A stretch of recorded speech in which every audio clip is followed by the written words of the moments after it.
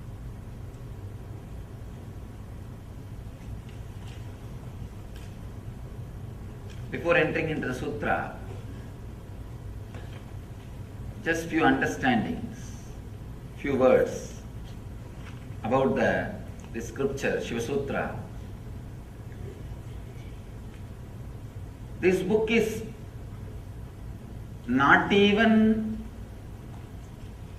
just a manual for enlightenment. It is a manual to create spiritual traditions. The technique which we are going to enter today is the base of whole Buddhist tradition. Each technique, each meditation technique which is described in this book is a base for one religious tradition, one spiritual philosophy. Out of this one meditation technique, whole Buddhist tradition is born. Fortunately, this book is older. That is why we are able to say from this book it started.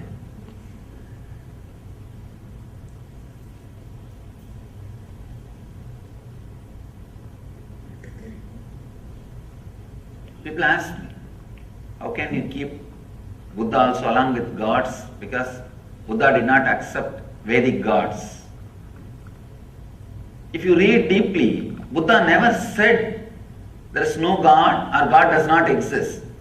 Whenever he was asked the question, he just avoided, just not to waste the time. Because whenever you say yes or no, you have enough arguments. People come and ask me, Swami, is there God? Atheism with a decent, cultured, responsible is straight path to enlightenment. There are many masters who led people to enlightenment through atheism. Very rational, logical, responsible. There are many masters who never accepted God but led people towards godliness. People ask me, is there God? I tell them God is not the thing to argue by saying yes or no. The moment I say yes, I'll have 1,000 more questions. The moment I say no, again 1,000 more questions. Both are not going to help you. Neither yes nor no is going to help you. Just give a technique through which he will realize. He himself will achieve the truth. Buddha did the same job. He never said yes, never said no.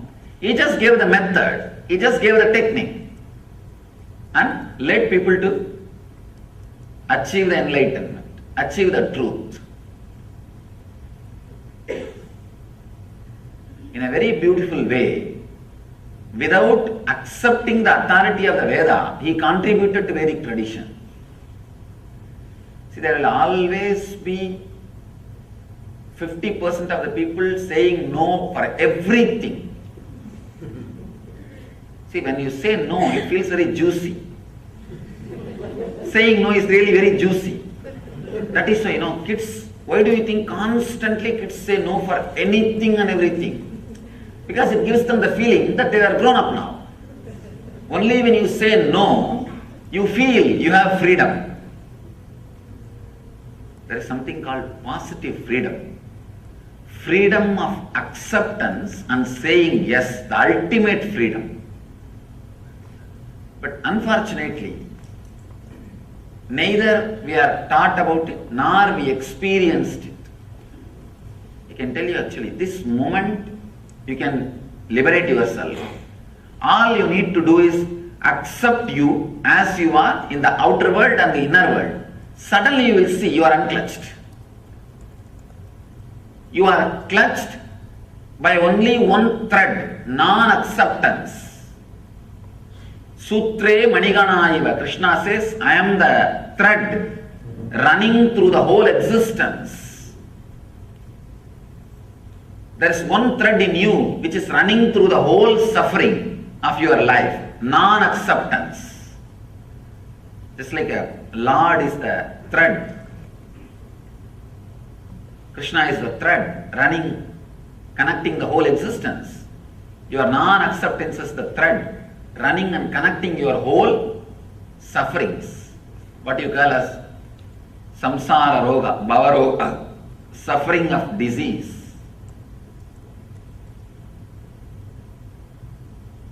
This one moment, a simple acceptance. People ask me, I am not able to accept that I am not able to accept me, Swamiji. I tell them, alright, at least accept that you are not able to accept you. That's all. Even that is an acceptance. Even that acceptance can suddenly unclutch you. There is no need for thought flowing in you. There were one group of people who are very simple, who are able to straight away connect and accept and realize the truth. For that group, the Vedic tradition was helping. But slowly, unfortunately, a kind of a negative wave or negative group started developing because the spiritual techniques and the transmission of the spiritual enlightenment was not happening at one point. Transmission of enlightenment was not happening.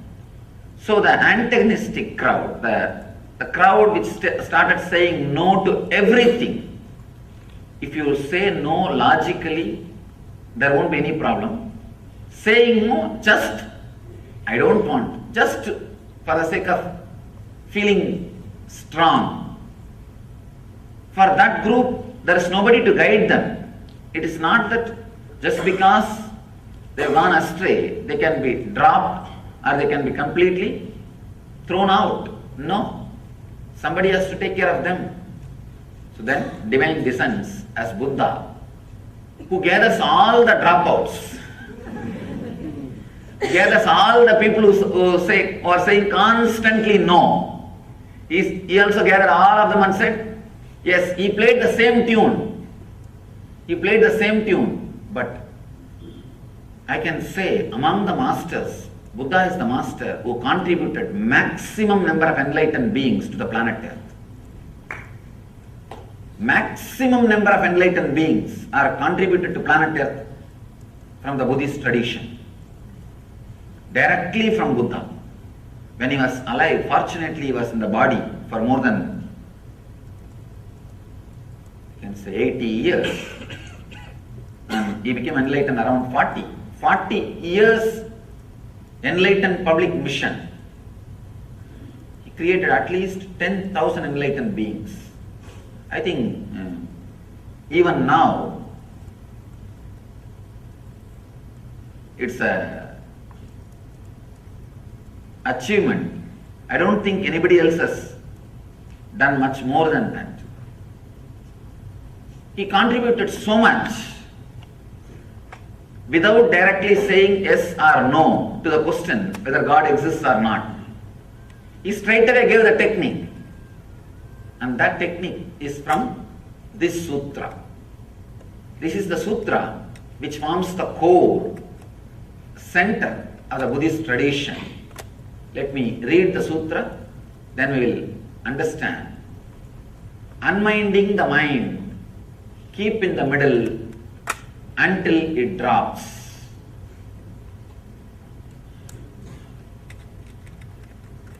A very big problem with Shiva Sutras is it is too simple. It is too simple.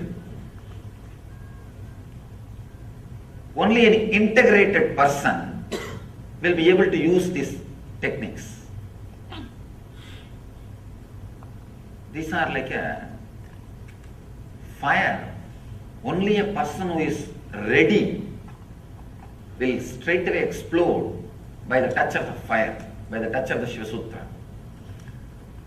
There's a beautiful Upanishad story. One disciple goes to the master and asks, Master, give me enlightenment. Just master repeats, Tattvamasi Svedakedu, Tattvamasi, Tattvamasi Svedakedo, Tattvamasi, that art thou, that art thou. 9 times he repeats, and the disciple is enlightened. Story ends. Not 9 times, I don't know how many times I have to repeat. Why it is not happening? The reason is the Svedaketu was fully integrated, burning to receive the truth. That's a beautiful example Ramakrishna gives. The mother pearl will be waiting for the rainwater. The mother pearl makes the pearl with the rainwater. When the rainwater falls, he just carries the rainwater into his womb and goes down into the ocean. And whatever process he does on the rainwater only becomes a pearl. So just like mother pearl waiting with a wide open mouth on the ocean above the water, she will be just waiting for the rainwater. She cannot take the salt water and make pearl. She needs pure rainwater. The moment one drop rainwater falls on the pearl, mother pearl, immediately she will go into the ocean, deepest layer, and she will start doing the process. She will come out with the pearl. Only a person who is seeking intensely like a mother pearl for the initiation, waiting with open being, the moment master utters some words, those words straight away enters into him, and he carries that word, goes and sits inside his inner space, starts doing the process, comes out with the pearl of enlightenment, opens himself with the pearl of enlightenment. Only that intense seeker, even few words are enough. Even few words are enough. You will see suddenly the being blossoming, expanding and expressing itself. It's a simple word, just like Tattvamasi. Tattvamasi is it's called as Mahavagya. That art thou. It's called as Mahavagya. Means the word which straight away gives enlightenment. Vakya which straight away leads you to the experience of the Mahat, the cosmos, is Mahavagya. In this book, every line is a Mahavagya. Every word is a Mahavagya. He just says, unminding the mind, keep in the middle until it drops.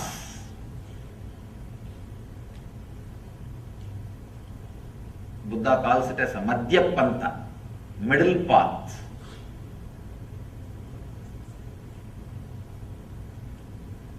Let's first understand how our life flows. Either it flows based on the greed, non-acceptance of your present state, non-acceptance of your present state, that becomes a driving force and starts moving. That's called rajas. We call this as a rajas, restlessness. The next thing, non-acceptance of the inevitability of the life and death, fear. When you don't accept the present moment, you start aspiring for more, and there comes greed, rajas, restlessness. When you are not ready to accept the future moments, that becomes fear, tamas. Understand? Non-acceptance of the present moment leads to greed. Non-acceptance of the future moments which may come leads to fear. When we can't understand, when we are not ready to relate to the inevitability of the life, you need to understand that word inevitability in a very deep way. That's a beautiful commentator, Bhashya, Swami Lakshman Ju, He was the one Swami whom I really wanted to meet, but he passed away. Just to meet him, I walked more than 9 months, but by the time I reached the place, I heard the news he passed away. He was the one great soul. I always repent by not taking the right decision at right time. Whoever I wanted to meet in my wandering journey, I never missed. I heard about him. I read one of his book.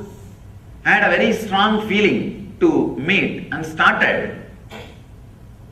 Unfortunately, I had that foolish vow of not touching the money at that time. So I had to walk all the way.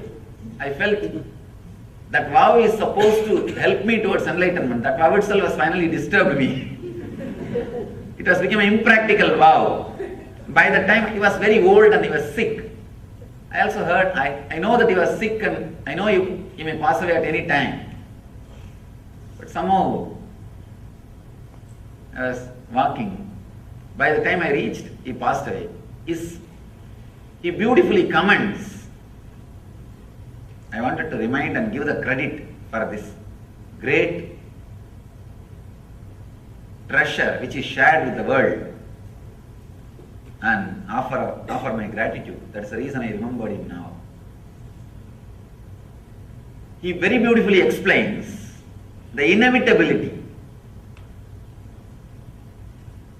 For example, now I am sitting here and you are sitting here. Next moment, if you want, you can go from this hall to that hall, this hall to the outside room. This is a kind of a freedom. Second thing, you can only go, but you can't fly. You have certain freedom and you have certain bondage. Understand? There are few things which you can do. If you want, you can move the right hand. If you want, you can move the left hand. If you want, you can stand up and walk. But you cannot fly. The inevitability means this moment, whatever power you have, you will be able to handle those power. Whatever you don't have, you don't have. You may think, it is a simple thing. Why do I need to contemplate about it? If you look into your thinking system, you are constantly struggling to do something which you very clearly know you can't do it. Many times, you are constantly hitting the wall. Hitting the wall gives you ego satisfaction. Understand? And not only that, many times you are struggling. Actually, corruption which happens in your inner space, the corruption which happens in your programming, what I call worry, comes from this very root, non-acceptance of the inevitability of the moment. I think maybe a few more words you will be able to understand deeply. Let me explain in two ways. One,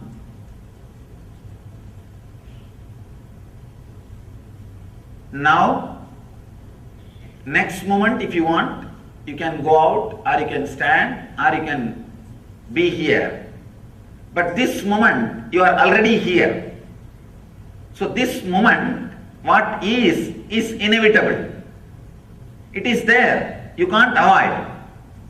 Next moment, you may be able to change based on the availability of the power and freedom you have. That also in a very restricted way. There is a beautiful example from Ramakrishna that will throw more deeper and clear light on this concept. Actually, this inevitability concept, this truth, can straightaway lead to psychological revolution in you. That is why it's very subtle, very subtle. But if you can put your attention and understand every line I am trying to express. Another one difficulty is I read his books in Sanskrit and my internal expression, the whole thing happens in Sanskrit. I have to translate the whole thing into English. That is where the difficulty comes, and moreover the English does not have such a rich words. Tell you honestly, English is a beautiful word for outer science, not for inner science. English is not the word to transmit the science of enlightenment, to transmit the technical things of enlightenment.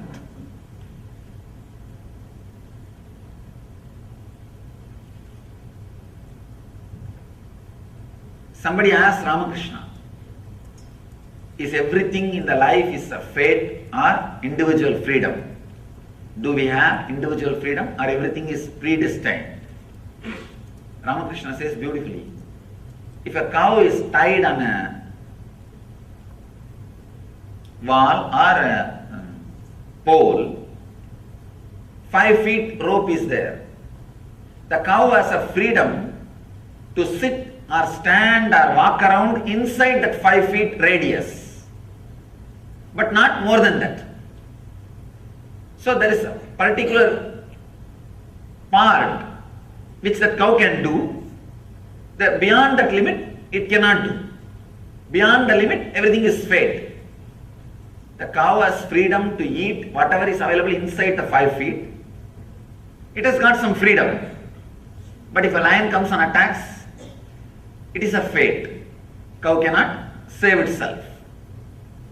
If the cow behaves properly, with that freedom, the owner may extend the rope.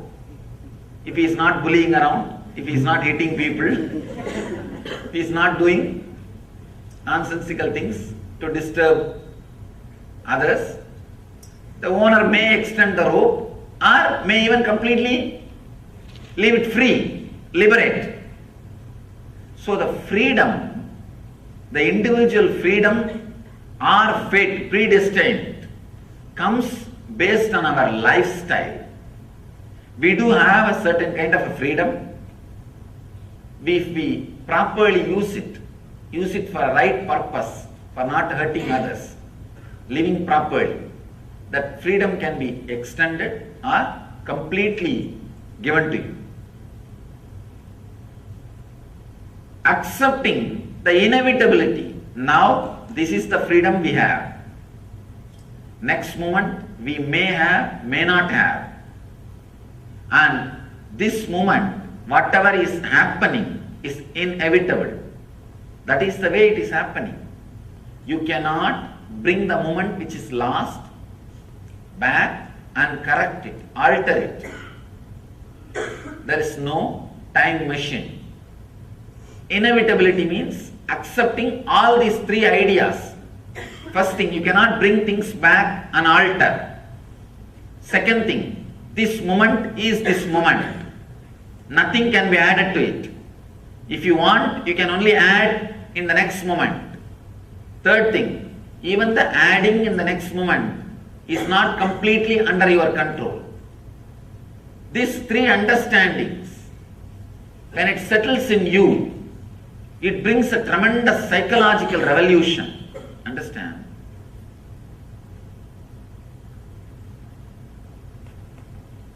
The basic thing needed for enlightenment is psychological revolution. Clarity about the self, world and God. Jiva, Jagat, Ishvara. Jiva is the self. How you think, how you are driven, what is your inspiration, what makes you run in your life, what makes you move in your life, why you think, how you think. This understanding is Jiva. Then Jagat, how the clarity which happened in me or the desires and fears I feel in me, how I am going to connect it with the world. If I have some desires, how am I going to get it from the world? If I have some fears, how am I going to avoid it? Avoid those things being forced upon me by the world. That relationship is Jagat. Ishvara means the source for both. The source for individual self and the world is the Ishvara. Achieving that source, all these three is what is called enlightenment. First, having clear understanding about Jiva, why you think, how you think. This clarity will give you the experience about Jiva. Then, how to connect with the world through your fear or through your greed. Achieving what you want to achieve or keeping away from what you don't want. This is the realization about the Jagat world. The third, Ishvara, which is the source of these two, experiencing it. Actually, it's a very subtle truth, but very strong truth. Just by understanding, it can liberate you. Just a simple understanding, it can solve so many problems, so many things. The click will straight away happen just by understanding. This sutra is the Nitya Sutra. Nitya Sutra means you need to practice it eternally. Actually, anything which you need to practice eternally, you don't need to practice. All you need to do is it should become part of you. It should be internalized. Anything you need to practice in particular time only, you need to put your effort and practice. Anything which is Nitya Sadhana, the eternal practice, you don't have to do anything. Understand and internalize it. Very internalizing your thinking structure, your way of behaving, the whole thing will be totally transformed. Acceptance of the inevitability of every moment happening in your life. This moment you are sitting over. Next moment, if you want, you can stand, but you cannot fly. These three statements, if it is internalized, always your steps will be with a very clear idea of what you can do. It will never be too big jumping. It will never be crazy things. The big problem is, people come and ask me, suddenly Swamiji, everything was going well, suddenly my life has become a failure. Understand, failure will never be suddenly. It will never be suddenly. We always think it is suddenly because we never understood the warnings. We never looked into ourselves, what we are doing. If you don't understand what you are doing, naturally failure will be sudden. Understand, in the planet Earth, created by God, only miracles happen, never accidents happen. Problem is, when you don't have understanding and clarity, even miracles look like accidents. Miracles and accidents, actually both are same, which is not understandable by logic, which is not definable by your logic. Based on how you face it, you call it as a miracle or accident. If the same thing happens to your neighbor, it is considered as accident. If it happens to you, it is a miracle. That's all, nothing else.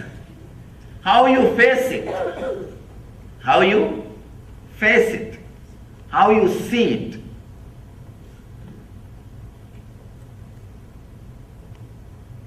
If you have the deep passion, look into the life, and accepting the inevitability of the moment, everything is miracle. You are still breathing, still your heart is beating, still you are alive. It's a miracle. Why should you be alive? What right you have? People tell me, Swamiji, that is my birthright. I tell them, birth itself is not your right. Where is the question of birthright? If we look with acceptance, the life with a little relaxed understanding, you will see everything is miracle. If you look with a restlessness, irritation, non-acceptance, everything is an accident. Everything is an accident. Your husband will look like an accident happened in your life. Your kids will look like biggest accidents happened in your life. And your house will look the worst accident happened in your life. Everything will look like a big accidents happened in your life. Actually, all you need is a simple psychological revolution happening inside your system. Just this one idea. Acceptance and realizing the inevitability of the moment. See, inevitability of the moment you don't need to accept. Whether you accept or not, it is going to be that way, that's all. If you are intelligent enough, enjoy. Otherwise, it's okay, that's all. There is nothing else. You cannot do anything about it. Whether life is an accident or miracle depends on you. That is why the Upanishad says the person who is initiated, the initiated person, for him whole world is heaven. Amritasya, immortal heaven. The person is uninitiated. See, understand the word initiation. It means not that doing some ceremony or ritual. Initiation means the click happening in you. When a master expresses the truth, the realization, if the click happens in you, if suddenly you feel, oh God, right, what he says is right. I was always thinking this. He put it in the right way. If you feel, whatever I am speaking, always you thought about it, but I am verbalizing it. I am properly putting it in word. Initiation has happened. That is the scale, whether initiation has happened or not. If the initiation happens, the whole world is heaven. If the initiation is not happening, then whole world is hell. All you need to understand is this two quality. When you do not accept this moment, starts the greed. When you do not accept the moments which may come, there starts fear. Out of greed, the quality of rajas gets added into your system. Out of fear, the quality of tamas gets added into your system. All you need to understand, the more and more time you spend in the middle path means accepting the inevitability and accepting your present moment, accepting you as you are now, understanding the inevitability of the life which may happen in you, happen for you. When you have these two understanding, that is what we call sattva, means relaxed, restful middle path. Neither you are driven by the non-acceptance of the present moment, nor you are driven by the non-acceptance of the future moments. Non-acceptance of the present moment and future moment are the root of rajas and tamas, restlessness and fear, restlessness and inertia. This simple understanding, this psychological revolution, actually the moment initiation happens in you, every word which comes out of the master rings bell in your heart, and that becomes a strong, clear programming in you. Programming your life based on the Vedic knowledge. Even the Vedic knowledge seems to be too small a word. The right word is the true knowledge. Actually, Vedic knowledge is true knowledge. But in course of time, people have started thinking Vedic knowledge is something like a brandy. No. All of us need to understand the word Veda. Veda means the knowledge which comes out of your inner space when you are unclutched. When you are unclutched and relaxed, whatever research and development happens automatically inside you without you contributing or you interfering. That is Veda. If you just keep quiet, Veda will happen in you. That's all is the basic truth. When you unclutch and rest in a silence, relax in silence, a strong visualizations without verbalizations will happen in you. Those truths are only called Vedas. There is a beautiful description about who is Rishi in Sanskrit. Mantra drashta is Rishi. Understand? Not the person who heard the mantra, but the person who sees the mantra. Mantra drashta. Drashta means who sees. Means the whole knowledge or truth will happen in you as a visualization, not as a verbalization. When you drop from verbalization, unclutch from verbalization, mantra drashta will happen. Now we are all only listening the mantra. Means like a sound, either from outside or from inside. It comes out only as a verbalization. Then you are not Rishi. Relax. Then it is not Vedas. It is not the true knowledge. It is perverted knowledge.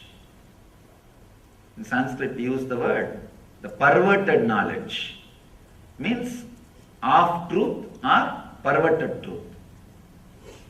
When you unclutch from the verbalization which is constantly happening, a strong visualizations beyond your verbalization will come out. All you need to do is put all your effort and relax from unclutching. Suddenly you will see a very strong visualizations will start happening in you. Those visualizations are only called as visions. Mantra drashta. You will see the mantras. Mantra means knowledge, truth. You will see the mantras. You will see the truth. That is what is called Veda. True knowledge. When you understand the true knowledge, you don't need any other separate practice. Your very breathing will become ajapa. Ajapa, ajapa. You don't need to repeat any mantra. Your very breathing will repeat the mantra. Your very breathing will repeat the mantra. There is a beautiful Upanishad, Paramahamsa Upanishad. It says, anybody who repeats a mantra is a fool. Sorry to say that because till yesterday we repeated 1 million mantra. It says, only fools repeat mantras. The psychological revolution should happen in you such a way your breathing will start repeating the mantra. Means even your breathing sound will be beautifully heard by you. You will be in such a deep peace. It's called Hamsa mantra. The person who is able to hear the hum, sum, the inhaling and exhaling sound 24 hours. Understand? I am now opening up many new things, many new truths. I don't want to miss this sutra. This sutra is I am basically in the heart a Buddhist. to tell you the truth, my love for Buddha is such, I can say such a pure, ultimate expression, such an amazing expression. This whole sutra, anybody understands, it does not need a separate practice. Buddha calls it as a Madhyapanta, and in one of his very famous technique, Vipassana, is based on this sutra. Understand, if the psychological revolution happens in you, if you are in Madhyapanta, if you are in middle path, means if you are in a complete acceptance of your present moment and the future moments which may come, you will be able to very clearly hear the hum sound of the inhaling and some sound of the exhaling. Means you will be completely aware of the movements happening inside your body. Whoever, you see, all of you will be able to be aware of the hum sound, which is inhaling sound, and some mantra, which is exhaling sound. If you sit quietly and see, watch, but not 24 hours. If you try now, for next few moments, you will be aware, till you get the sambar smell from Annamandir. Not after that. Till you start thinking, I don't know what happened to my car, I don't know what happened to this, what happened to that. Till then you will be able to have the ajapa japa sound. Ajapa japa means the sound which is japa, mantra japa. Repetition of the mantra which is happening continuously in you. Ordinary mantra chanting, everything is only few minutes you do or few hours you do. This mantra is being chanted 24 hours by you, by your system. If you can be aware of that mantra, hum, sum, 24 hours, you are Paramahamsa. That's all. Understand? A person who is in the middle path, even now, if just for a few moments decide, I'll accept my present moment as it is, and I accept all the future moments, including my death, now. With this acceptance in your heart, just sit for a few moments, you will see very clearly you will be able to clearly experience all the movements happening in you. Whether it is inhaling or exhaling or inside your mind, one or two thoughts moving or your navel center coming up and going down, you will be in completely a deep, centered, integrated, aware space. This you can experience when you have this understanding in your heart. The person who carries this understanding in the heart 24 hours, who is able to maintain that Hamsa mantra 24 hours, including dream state, is Paramahamsa. The whole technique of Vipassana, breathwatch, Hamsa mantra repetition, everything has only one knack, this technique. Unminding the mind, keep in the middle until it drops. How the rajas starts happening in you, rajas will bring a kind of a heat in you. It will bring a kind of a heat. Actually, if you sit in a roller coaster, you can try, just sit in a roller coaster. Don't be agitated and don't talk to people or anything. Just sit and observe your navel center, what happens there. And during the roller coaster, just close your eyes and observe what happens here. What happens inside your system is rajas. Actually, I tried many of these things to explain exactly. See, rajas is not even the quality which you experience when you are angry, when you are restless, when you are caught in the lust. Because when you are caught in the lust, you don't experience pure rajas. You experience restlessness and fear both together. If you are unmarried and caught in the lust, the fear of law. If you are married and caught in the lust, the fear of rejection. You are not experiencing pure restlessness even during lust or anger. Understand? The pure lust can be experienced in roller coaster. The pure restlessness. Because from the navel center, when your body goes through a big change, that pure restlessness, the pitta, will start working in your life. When you come down, you will see a different excitement which was not there before you sat. Unfortunately, the societies which are addicted to this excitement is prone to depression, because this excitement is literally like eating your own bones. If dog starts eating its own bone, what will happen? Same way, you are enjoying by destroying your life force.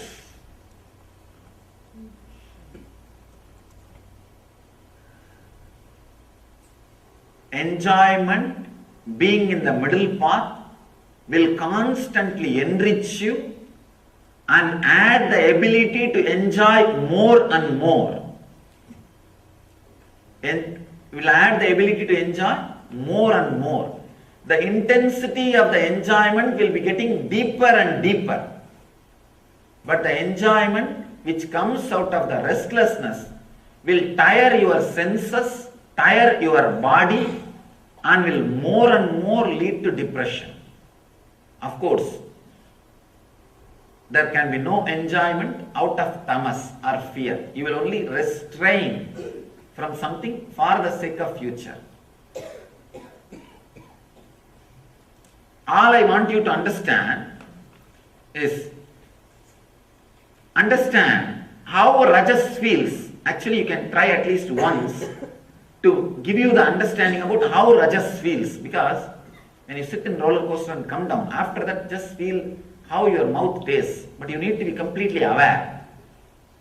You need to have the complete awareness how your mouth tastes.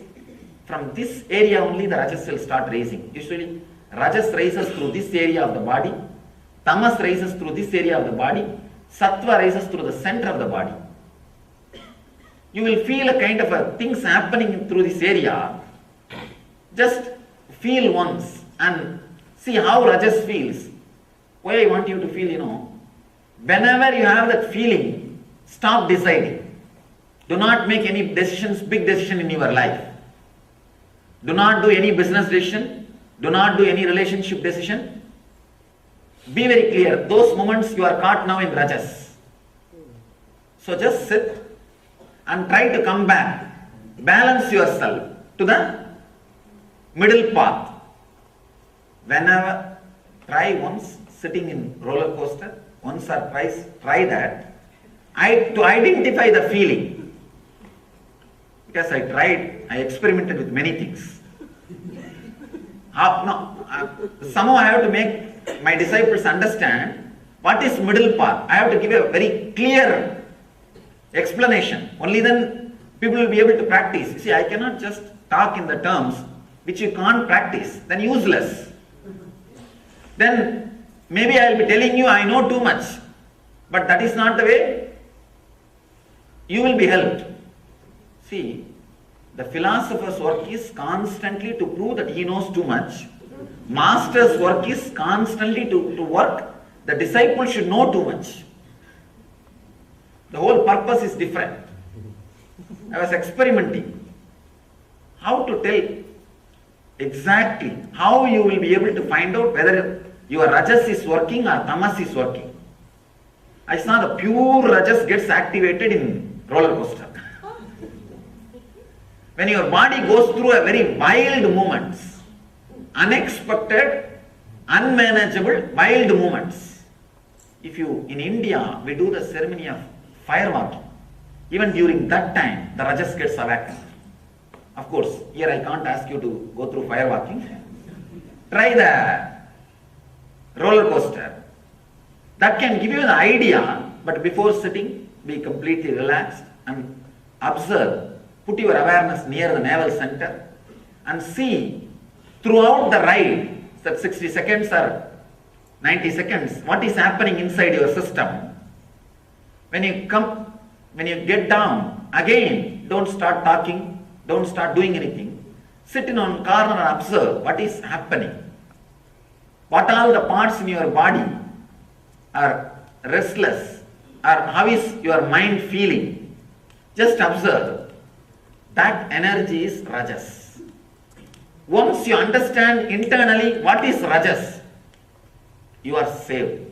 Because whenever that feeling repeats, you know this is the time I have to balance me. I have to get back to middle path. I have to get back to Madhya Pantha. This is not the time for me to answer any question to my friends or family or relative. Understand? Many of us repent doing one small mistake and losing very big relationships, very big business deals, very big friends, very big people in our life. Before taking that kind of decision, before meeting that kind of person, before talking to that kind of person, just see, you are in Madhya Pantha, you will have the right word. See, same concept can be expressed in a beautiful right word. You will have the right word. All you need to do is, internally you should know, you should have that understanding, whether your Rajas is awakened or Tamas is awakened. All you need to do is getting the glimpse, catching the glimpse, how your Rajas or Tamas is operating. One more important thing, always when Rajas is operating, there will be one line of Tamas. When Tamas is operating, there will be one line of Rajas. Even if you understand any one of the energy, that's enough. Even if you get the knack of finding out whether you are having Rajas or Tamas is enough. Because you need to balance, come to the center. Whether it is Rajas or Tamas, we don't need that. We need to come to the center. If you have the idea how to diagnose, how to find out whether you are now caught in the Rajas, that is more than enough. You don't need to bother about Tamas. Then come back. Coming back, very simple thing. Just for a few minutes, remember, I accept all the moments which is yet to come in my life and this moment. Whenever I give the bracelet or the mala to people, I tell them, remember these great truths, for that only this mala. What for the mala? The mala is each bead is the moment which is be constantly happening in your life, like a cycle. Like a cycle. The locket is the present moment which is hanging. Accept the present moment and each moment which is going to happen in your life. Remember, whenever the Rajas is active in you, just remember the mala and hold the mala, or just even remember that you are wearing it. Why you are wearing it? To bring you back to the middle path, Madhya Pantha. To bring you back, to remind you to accept this moment and every possible moment, every moment which is going to happen in your life. The moment you bring this understanding to your heart, in few seconds you will start listening that Hamsa sound, Hamsa Sabda, the mantra which is chanted by you 24 hours continuously. I think all of you are able to understand the idea of the Hamsa. If you just sit without any word, very clearly you can see the inhaling, breathing, the prana which goes inside creates a sound of And the exhaling prana, the prana which is going out, creates a sound. Only thing, because you are creating too much noise from inside, this sound is never heard by you. You have too much noise from inside. Too many fighting is going on. Too much of sound is going on. If at all some software can come which can be fixed to your mind and which can transcribe, like a dragon software, the transliterating software which the doctors are using for transcription. I also tried to use. Anyhow. If at all there can be some software which can be fixed to you, and if it starts transcribing, please never ever read that paper. Never ever read. Let somebody else read, it's okay, but not you. You will have the shock of your life. Because even before the thought comes up, 2-3 censor, editing, fight, pro, con, everything goes through inside. Practically, before a thought reaches your upper mind, at least 10 times the adding and deleting and editing goes on inside. Adding, deleting and editing goes on inside. Such a, the torture. Because so much of sound is happening inside, you are not able to hear that hamsa sound. Even once, if you can get back to that hamsa sound and just be in that sound and start relating. Only in the initial level it will be little difficult. How can I be in the deep peace and talk to people also? The initial level, because you are habituated to lose yourself when you connect with the world. Understand?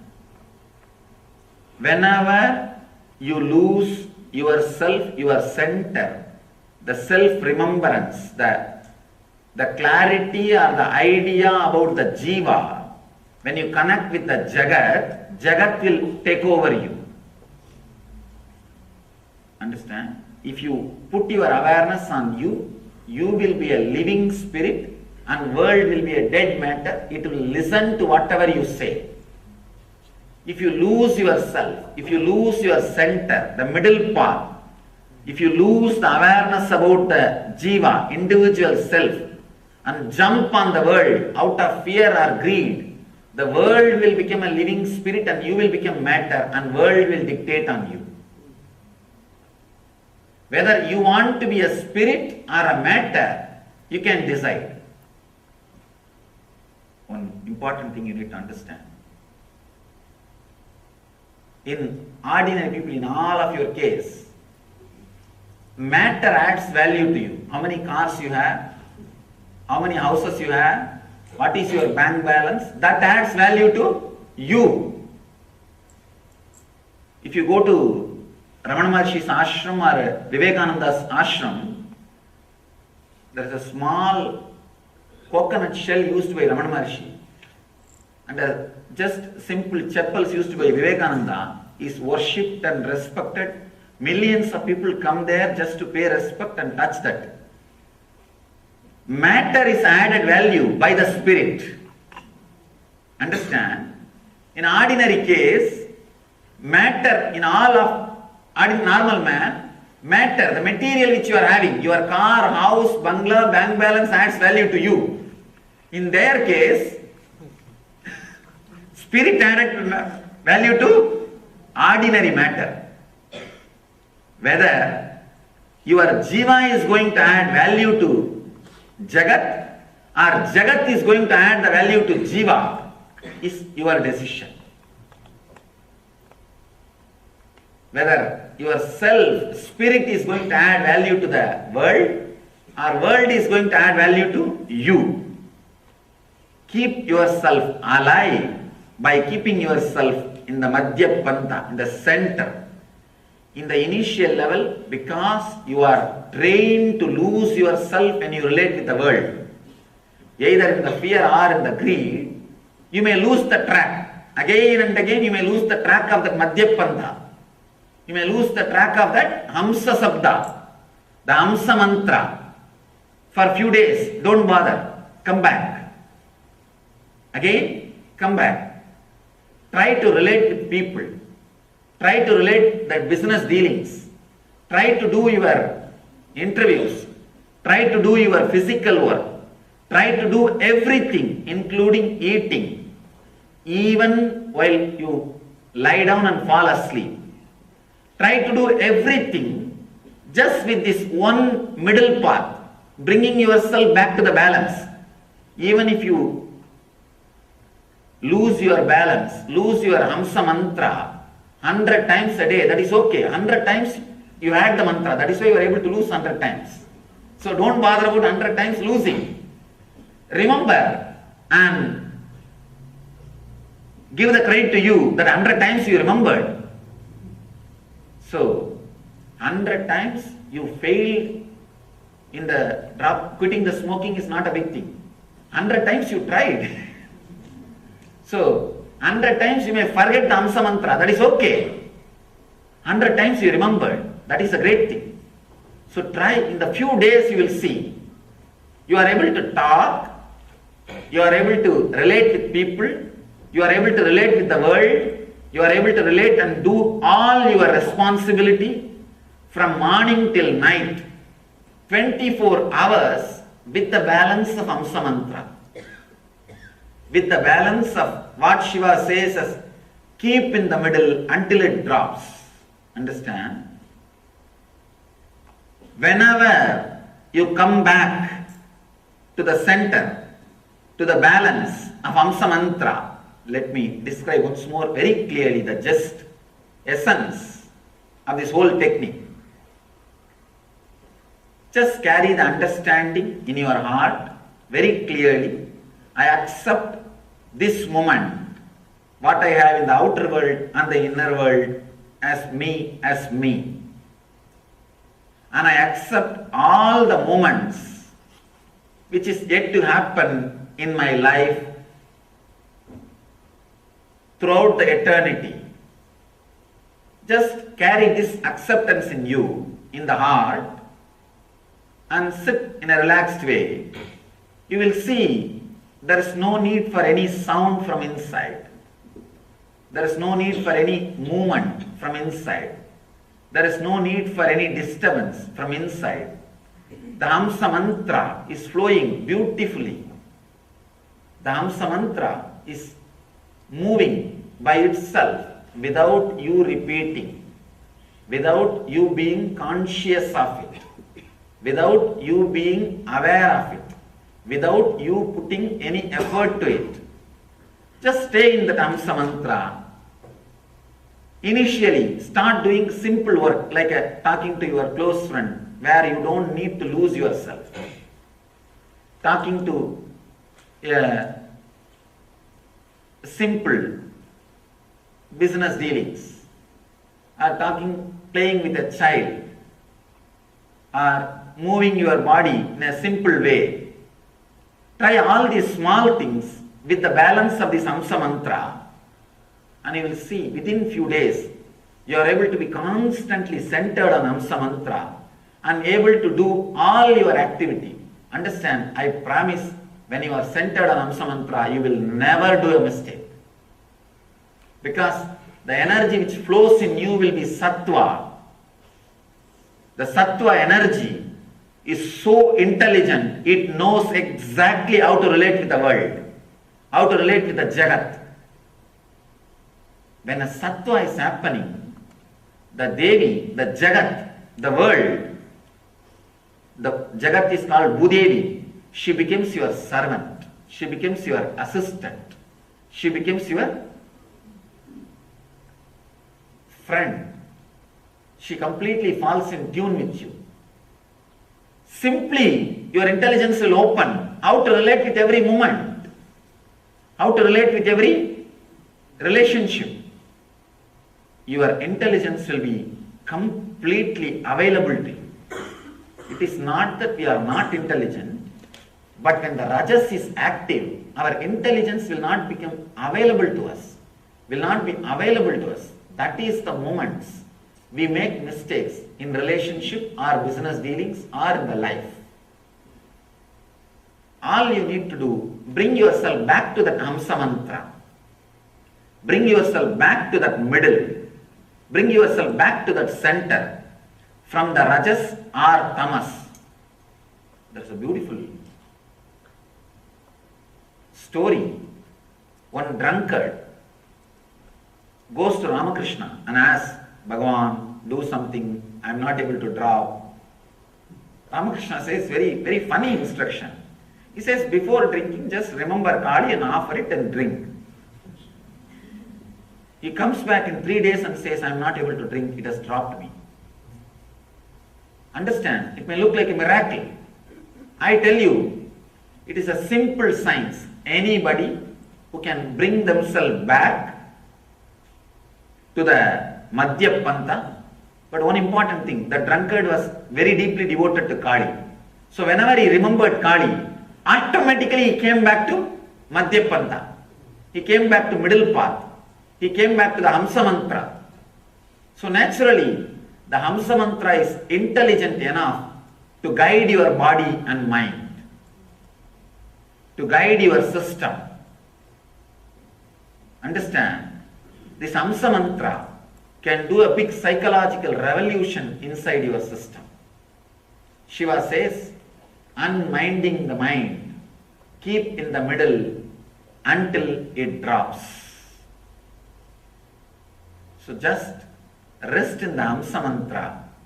Whenever you move this side and that side, try once to find out if you understand the physical symptom of Rajas, you will never miss it. Do not have the mental symptom because you don't believe your mind. Understand? I have seen many people keeping, no. Whenever I am agitated, I am in Rajas. No. These kind of scales, you will never be able to remember. When you are agitated, you will not remember you are agitated. When you are restless, you will not remember you are restless. Have some physical symptom remembered in your system. So whenever that physical symptom happens, you should remember you are in Rajas. The wrong energy is active in you. That physical symptom, you will be able to catch the glimpse in the roller coaster. When you go through that, you will catch the glimpse of the physical symptom of Rajas. Even during lust or during anger, what happens in you is not the pure physical symptom of Rajas. It is the mixture symptom, or it's a mixture of the signals of Rajas and Tamas both. So don't take that as a signal of Rajas. This is the roller coaster experience is the pure signal of Rajas. Of course, it will be different for every different person. That's why I am not able to describe. I am able to only describe only what I went through. It will be little different for different persons. But you can catch the glimpse. How your body feels when you are caught by Rajas. And whenever that starts happening in you, come back to center, Madhya Pantha, middle path, the path of Sattva, Sattvic energy. Then you will see naturally the whole intelligence, the Sattvic energy is awakened in you. And the whole intelligence, the Sattvic truth, the Sattvic bliss overflows in you. Whenever you come back to that center, if a strong visualization happens in you, that is vision, creativity. If the strong, joyful mood happens in you, that is Ananda. That is Ananda. If you are completely aware of what is going to happen in your future, that is called Chit. If a strong visualization comes out of you, that is Sat. If strong clarity about what is going to happen in your life comes out of you, that is Chit, awareness. If a strong, joyful experience comes out of you, that is Ananda. Satchit Ananda can be achieved just by coming back to Sattva. Coming back to the middle path. Understand? Whenever you come back to middle path, first day, if you try, you may have to come back at least 100 times, because 100 times you will miss. To one of my brahmachari, I gave this as a technique. I gave him the counter in the hand. I told him, whole day, just count how many times you come back. It's a very beautiful experiment. The first day, it was almost like 100. After 1 week, it was drastically reduced to 10. Only 10 times he missed that hamsa, balancing of the hamsa. And within 3 months, whole day, he was able to relate the same activity, same responsibility, same duty, same work with the balance of the hamsa mantra. All I say is 90 days guarantee. 90 days guarantee. Try just for, surely 90 days is too much. Again and again come back. Come back. Somebody asked me, Swami, every day you are giving one technique. What one to try? Which one to try? See, which rings bell in your heart. Suddenly when you hear some technique, this is going to work for me. I know for sure. This is what is the exact problem what I am having. If some technique rings bell in you, take up that technique that day and continue. In few days you will know that you are really falling in tune, feeling connected. That is the technique for you. That is the path for you. That is the way to realization. Surely within 90 days you will get back. You will be able to be in that sattva, the madhyapanta, and able to do the whole activity. Being in madhyapanta, see, by being in madhyapanta, suddenly you will see the number of thoughts coming before the action starts reducing. That is the period that is called living enlightenment. When completely thoughts drop and you are able to do all your activity without thoughts, you are enlightened. Understand? If you are able to conduct all your activity 24 hours with the balance of the hamsa mantra, the ajapa japa, repetition of mantra without repeating, you are enlightened. If you are struggling but trying to balance more and more, and you are more and more getting centered, that is living enlightenment, sadhana. You are living the enlightenment moments. When the thought stops appearing, you are able to act without any thought, just with the total balance of hamsa mantra, you are enlightened. That's all. This is the gist of what Buddha says in his great techniques, vipassana, anapanasati, madhyapanta, in the whole thing, technique and teaching, Shiva has given in this one sutra beautifully. Unminding mind. That is actually teaching. That is the teaching which you need, the understanding which you need to carry in your heart. Keep in the middle until it drops. It is a technique which you need to practice till the enlightenment happens. So, now we will take few moments to enter into this meditation. Today also we will start with the one sutra. I think most of you are aware, for last 15 days too many things are happening in the temple and ashram. We need little time for the people to organize this and arrange for the next cultural programs and everything. That's the reason. Yesterday and today, I am doing only one sutra. From tomorrow evening, we will start having 2 sessions. We will have 2 sutras. So, let's enter into the sutra now. Enter into the meditation before ending the session. Please sit straight. Sit in a very relaxed way. Very consciously, with a strong decision, intensely create an intention that you are accepting you as you are in the outer world and in the inner world this moment. Tell yourself, I have enough in the outer world, nice things. I have enough of good qualities in the inner world, nice things. I am accepting myself completely. No need to develop myself in the outer world or in the inner world. If I have ego, that is okay. If I have guilt, that is okay. If I have fear, that is okay. If I have greed, that is okay. Whatever you have been told that you have, it's okay. Accept. Right or wrong. Decide consciously, I accept. Please close your eyes and sit in a very relaxed way without moving the body. Body movements will create thoughts. So if your body is stable without movement, it can take you to the deeper silence.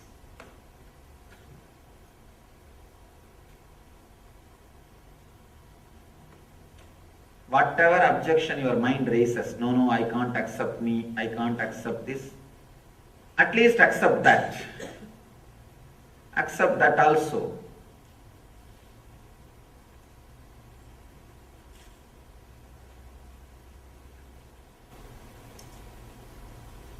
Accept the present moment. Accept all the future moments. Whatever your mind thinks as the worst thing can happen to your life, accept even those moments. If it happens, you cannot avoid. It is inevitable. Understand the inevitability and accept it.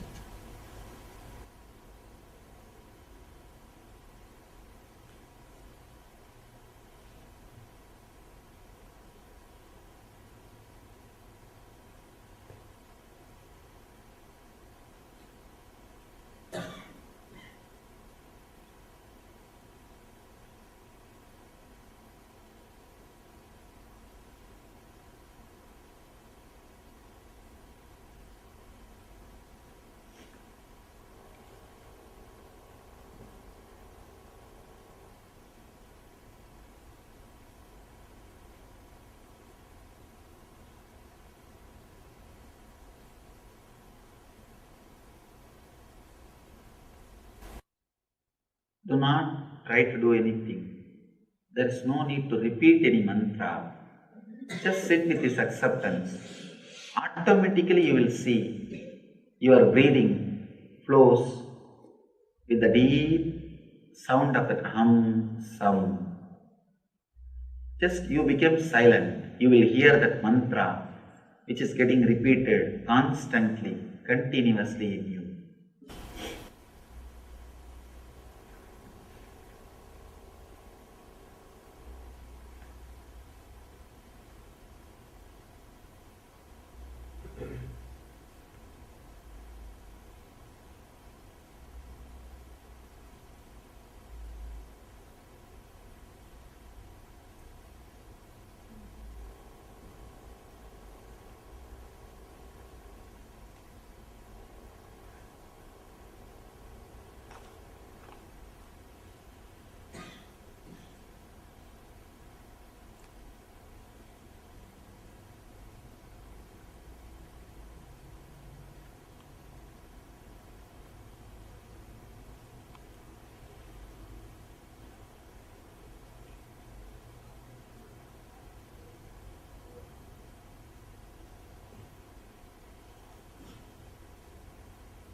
Do not try consciously to add the sound.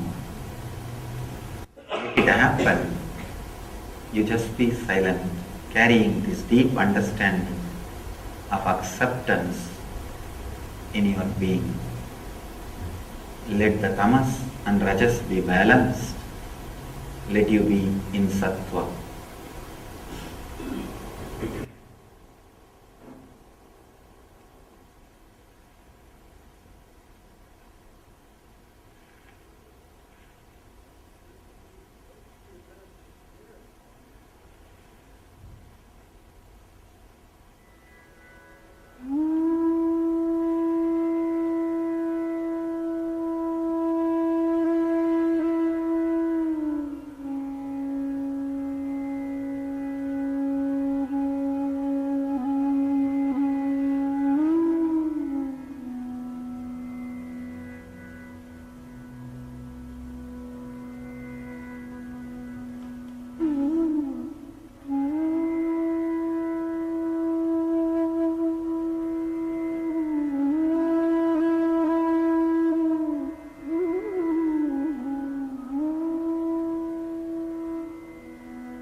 The moment you accept you, there will not be any thought.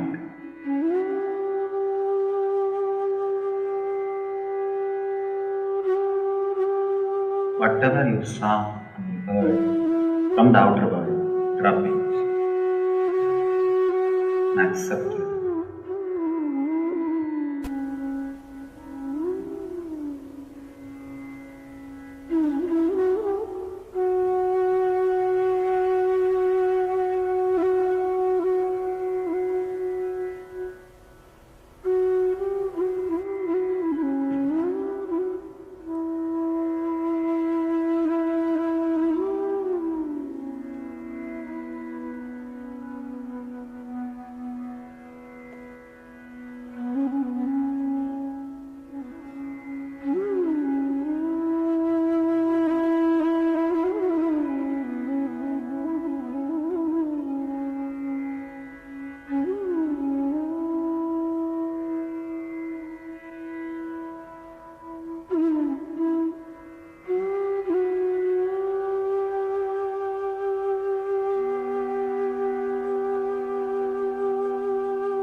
Let the sound of the ajapa, hum happen by itself.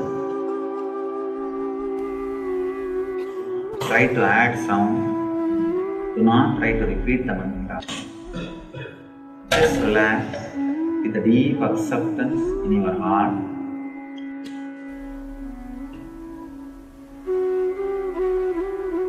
Let the mantra happen in you.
Let the Hamsa mantra repeat itself deeply.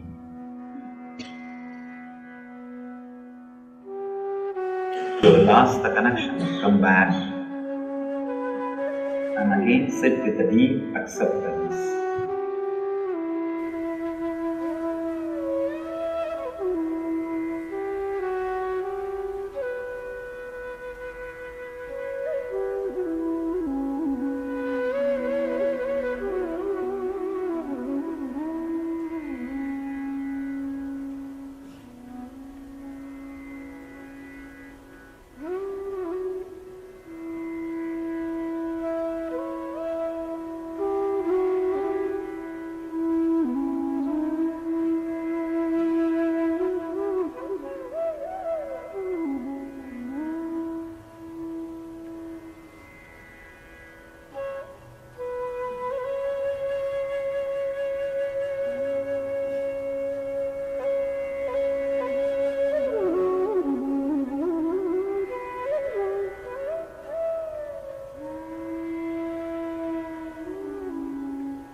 Try continuously.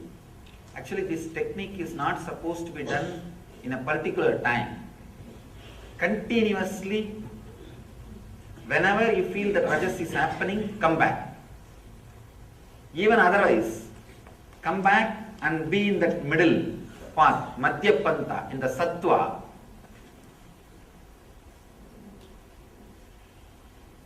Let the Hamsa mantra repeat itself. Because you are talking constantly inside yourself, the Hamsa mantra is never heard by you.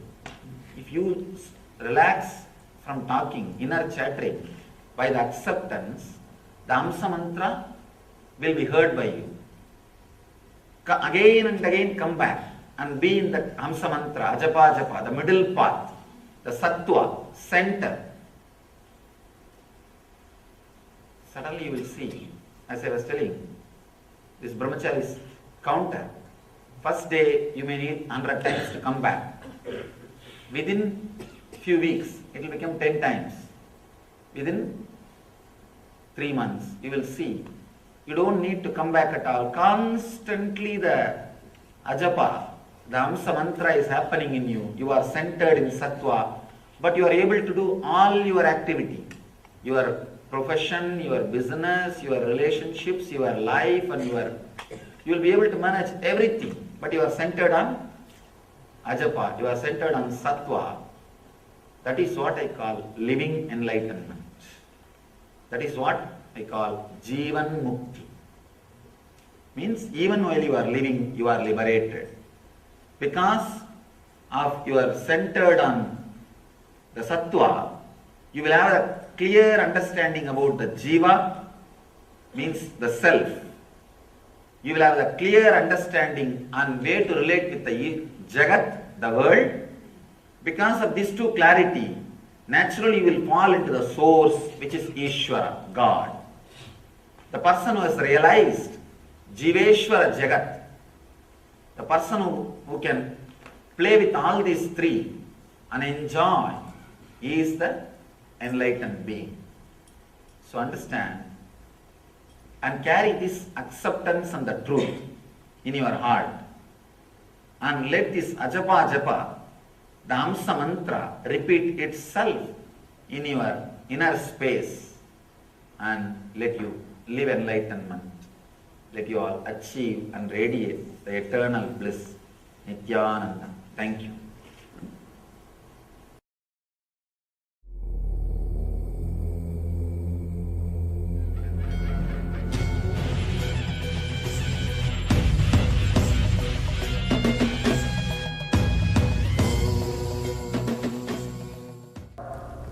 We say Shiva, God of death, is called as auspicious. He is Lord of destruction. Among our Trinity, in Hinduism we have a Holy Trinity. Person who creates, person who maintains, and person who destroys. Person who destroys is called auspicious. His name is causeless auspiciousness. He is the destroyer, but his name is causeless auspiciousness, Shiva. Shiva means in Sanskrit, causeless auspiciousness. And you will be surprised to know some more details. In Sanskrit, the word for destruction, literally if you translate, it is not destruction. It is, the word means samhara. That is the word we use. That word means rejuvenation, creating place for new things happening. Understand? Wrongly we translate the word samhara as a destruction. The exact that Sanskrit word means creating new space for new things to happen. Rejuvenation. Even destruction can be looked from different dimension. Even destruction can be looked from different dimension. Rejuvenating or creating new space for better things to happen.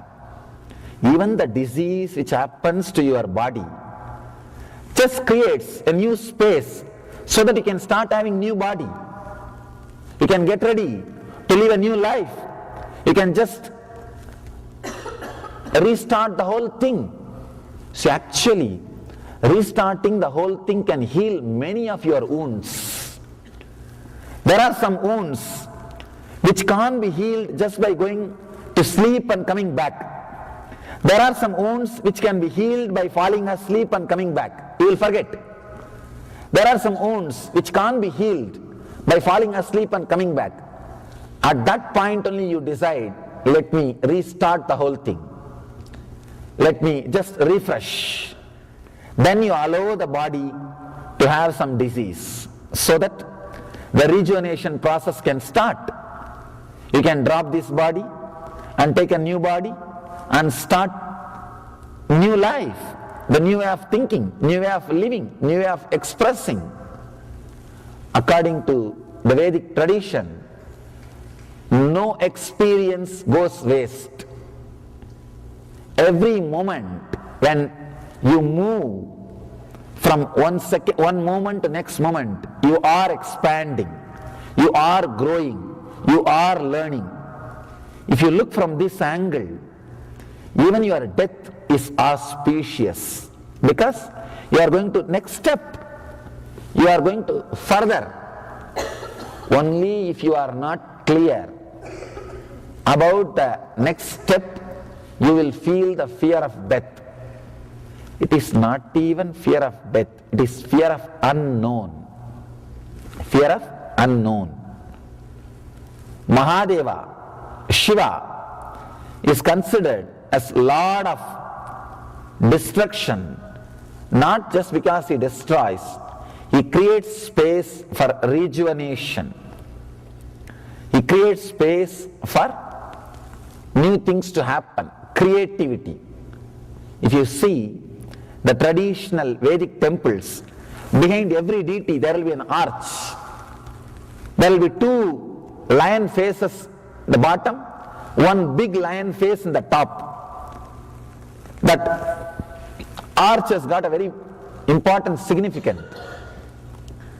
The Lord of creation is one side, past.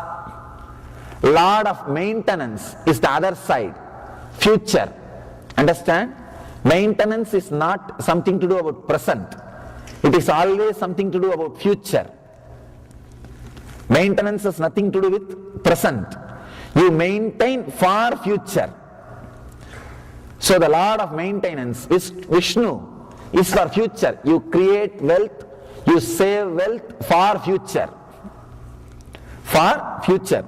That is why the Vishnu, the Lord of wealth, he represents future.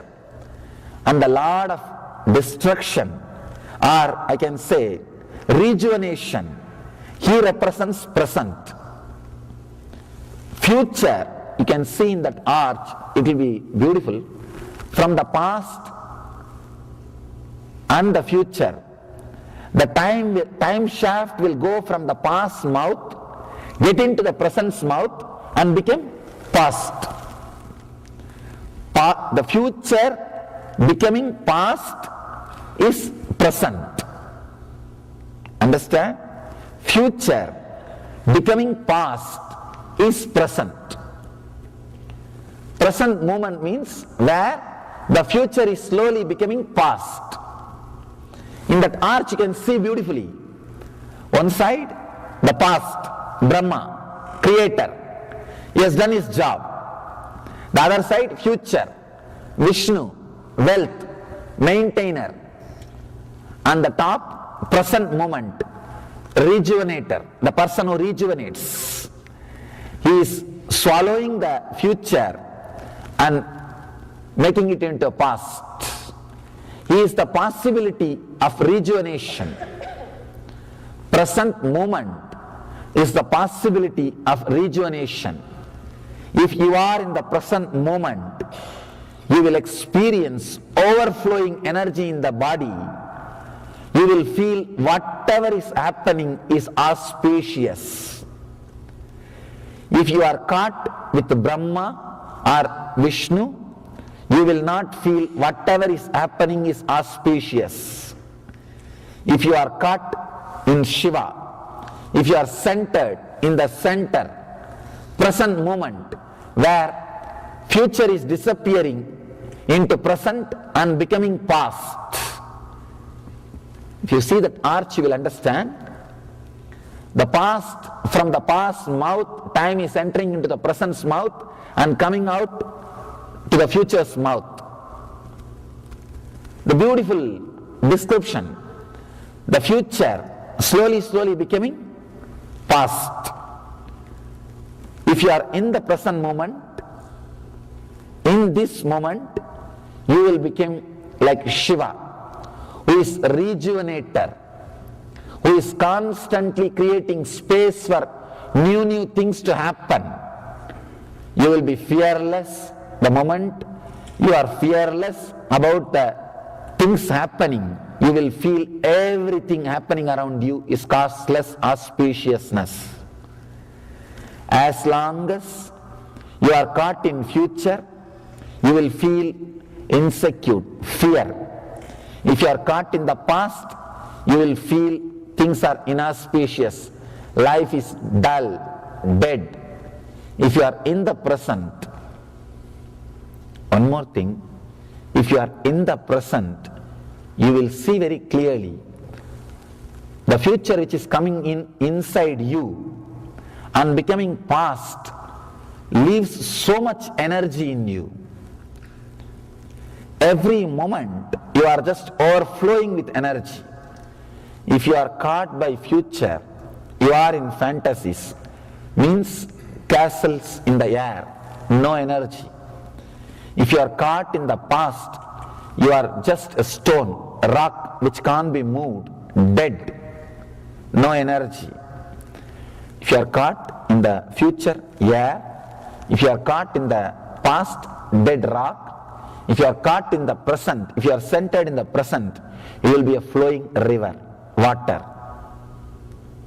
You will be just a flowing river. You will be just a flowing energy. Whoever is in the present moment, just swallowing the future and making it as a past consciously, will be overflowing, bubbling with energy. The Mahadeva, Shiva, who represents the rejuvenation process, are creating space for new things to happen. He is causeless auspiciousness. If you are centered in the present moment, you will be beyond fear, your Kundalini will be awakened, you will be radiating the causeless auspiciousness. The person who achieved that state, who is centered in the present, only he is worshipped. That is why in Vedic temples, behind every deity that arch will be there. Means he is in the present. You also be in the present. You also be like him. That is what is told. Symbolically, that is what is told to you. Be like him. Be in the causeless auspiciousness. Be a rejuvenator. In your mind you can see. You can decide whether you want to be a creator, means stuck in the past, Brahma. Whether you want to be in the past, means constantly brooding about the past, thinking that in that way things could have happened, this way it should have happened, I think I should have decided that, I think I should have done that, I think I should have done this. After a few years of marriage, always you think, I think. So getting married is like going to a restaurant and ordering what you want. After a few minutes, when you see what your friends are having, thinking that you should have ordered what they are having. It's the same thing. Always you feel, when you see what others are having, you feel, I should have ordered that. Constantly brooding about the past, or constantly thinking about the future. Both are not going to make you rich or energetic. If you just stay in the present, so much of energy, you can see very clearly how you are just swallowing the future and making it as a past. You are just there. Through you, the past moves and the future moves and becomes past. And you are there like a hollow bamboo, untouched by time. When you are in the present moment, letting future pass through you and becoming past, untouched by time, you are Kala Gala, Lord of death, beyond death. You can't die. You conquer death. Conquering death, a simple technique. Just be in the present, allow the time to flow through you, allow the time to penetrate you, allow the time to do its own activity through you. Do not bother. When the future comes inside you, don't be greedy, just don't catch it. Let it pass through you. Let it become past. Let it have its own course. Just be in the present. You will see you are living in eternity. What do I mean by the word eternity? Eternity means past, present, future, all three put together. That is what is called eternity. If you want to touch the eternity, the only way is being in the present moment. You can't touch the time shaft in the past or in the future. You can't, because both do not exist. If you want to touch the time shaft, catch the eternity, the only moment is this moment, present moment. If you touch this moment, you can catch the eternity. You are connected to eternity.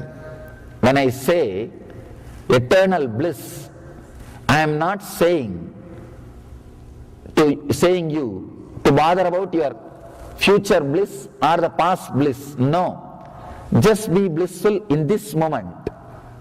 You will be eternally blissful, because the past or the future is going to come to you as this moment. If you can manage to be blissful at this moment, you will be eternally blissful. That's all. Letting future to penetrate you and become past is what I call being Shiva, being in the great auspicious energy. If you have enough energy, only then you can let future or past into your being without getting disturbed by them. Your being centered in the present should be so strong, neither your past nor your future will be able to imbalance you. Neither your past nor your future will be able to pull you out this side or that side. You will be just totally centered, relaxed, completely overflowing. Awakening of the Kundalini, awakening of the potential energy in you will take you to a different plane of consciousness. Here Shiva is giving us the technique, a beautiful technique to achieve the same state of Kala, Shiva. The sutra says, Bhave Shivaha, means let you achieve the state of Shiva. These sutras, these aphorisms were delivered by Shiva 10,000 years ago. In those sutras, he says very clearly, through this method, by awakening the Kundalini, let you achieve the same consciousness of mind. Understand? He is not saying, let you all worship me. No. He is saying, let you be me. Let you be me. Worshipping him should be just an inspiration to become him. Should be just an inspiration to become him. It is only an inspiration to realize his consciousness, his space.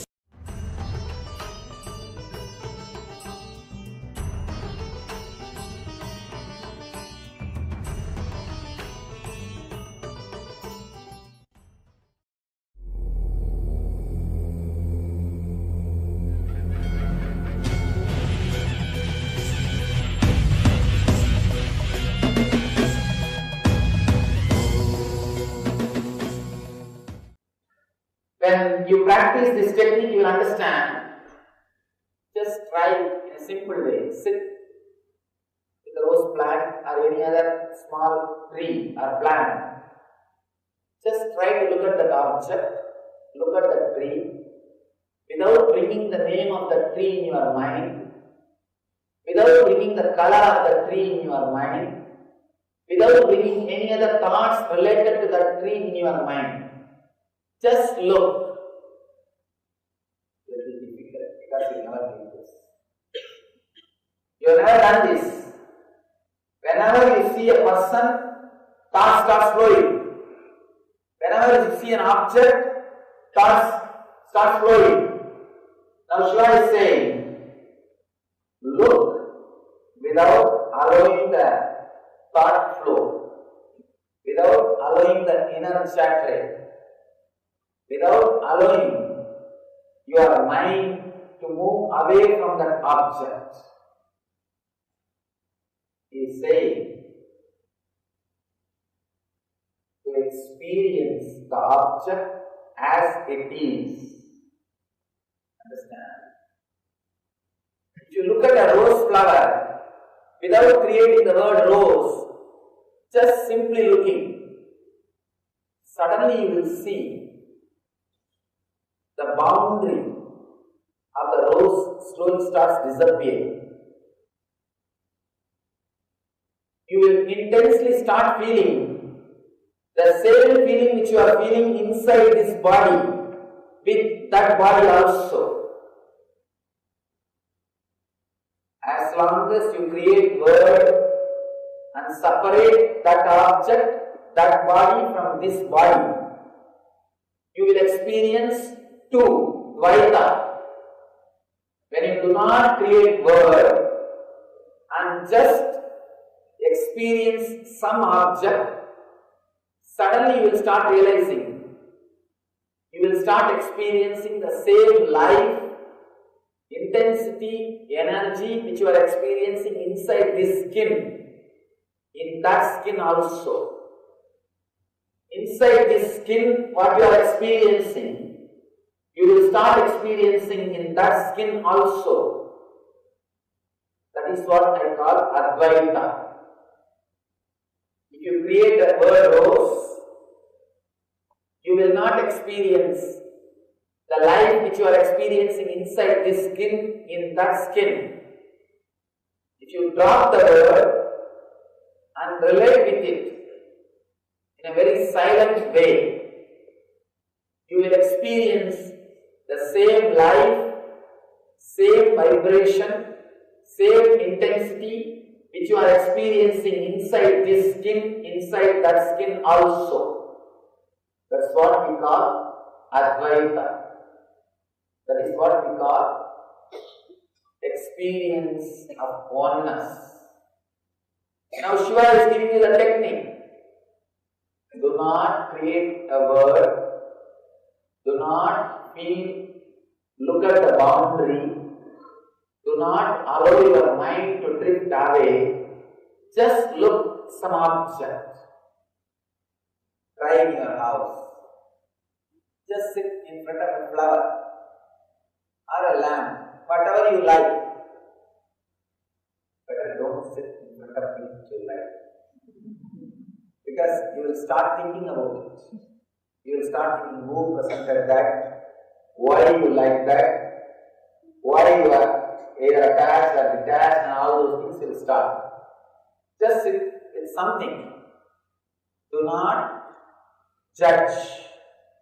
Do not calculate the utility value of that object. Do not allow your mind to drift away from that object. Just gaze. Shiva promises you will become enlightened. You may have a shock. How can I become enlightened? It's such a simple thing. It looks simple when you listen. When you practice, you will understand. Of course, it is not complicated. First thing, if I say meditation is simple, you think, oh, then how is going to help me? If I say it is very complicated, you say, oh, then I can't do. Both the way you have your own reason. We can play with our words. We can play with our words. Before doing itself, you want to have clarity whether it is going to be difficult or easy. If it is going to be easy, then how is it going to help my problem? My problem is too big. If it is going to be difficult, then how can I do? I can't do. Already I have too many difficulties. There's a beautiful traditional song. Oh, it is so difficult to be a spiritual person.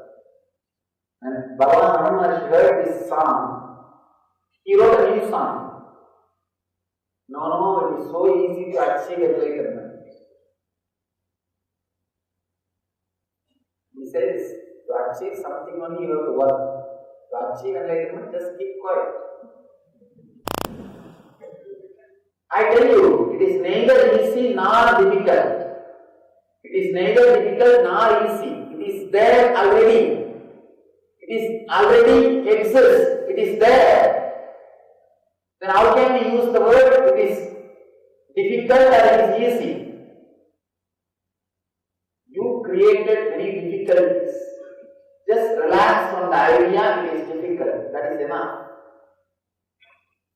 Maybe I can give you the idea is very easy to encourage you. But even that idea is not true because it is neither easy nor difficult.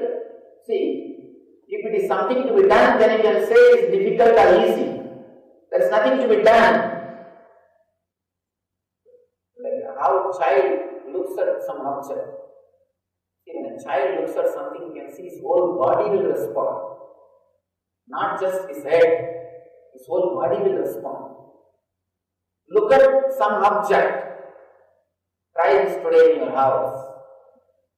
Sit in front of some object in a very silent way. Look at that, just like how children, kids look.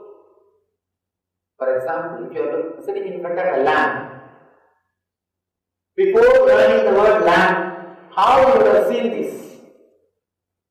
Look in the same way. There was a time you don't know the word lamp. That time if you have seen this, how you would have verbalized it? Actually you wouldn't have verbalized. You would have just sat gazing. Same way, sit and gaze. Suddenly you will see, you are experiencing the super consciousness, the thoughtlessness, the silence in you. Do not go to the unconscious to escape from problems. Go to super conscious if you want to really escape from problems.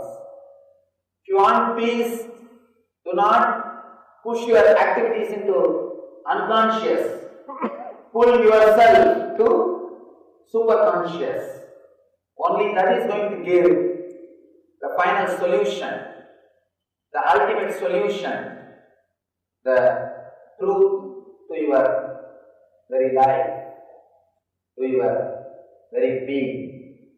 So let you understand, pushing your activities and plans to unconscious is not going to help. Raising yourself to the superconscious is only going to help. Tomorrow we will see the deeper level techniques. These three techniques are supposed to be done one after the other. Today try this simple technique in your house. Come back. Tomorrow we will see the deeper level techniques. So let these great truths and the technique help you and liberate you. Let you experience the Shiva consciousness. Let you achieve and radiate the eternal bliss.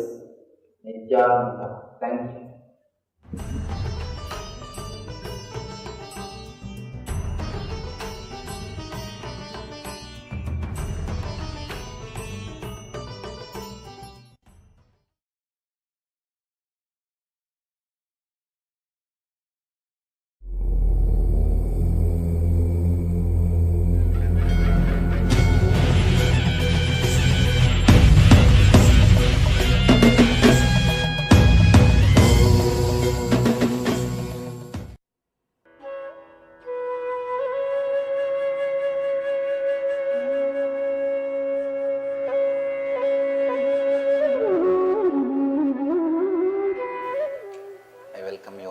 With my love and respects.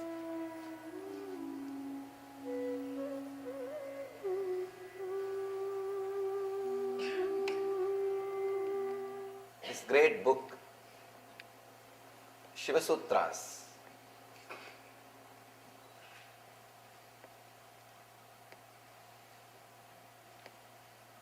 this book is the essence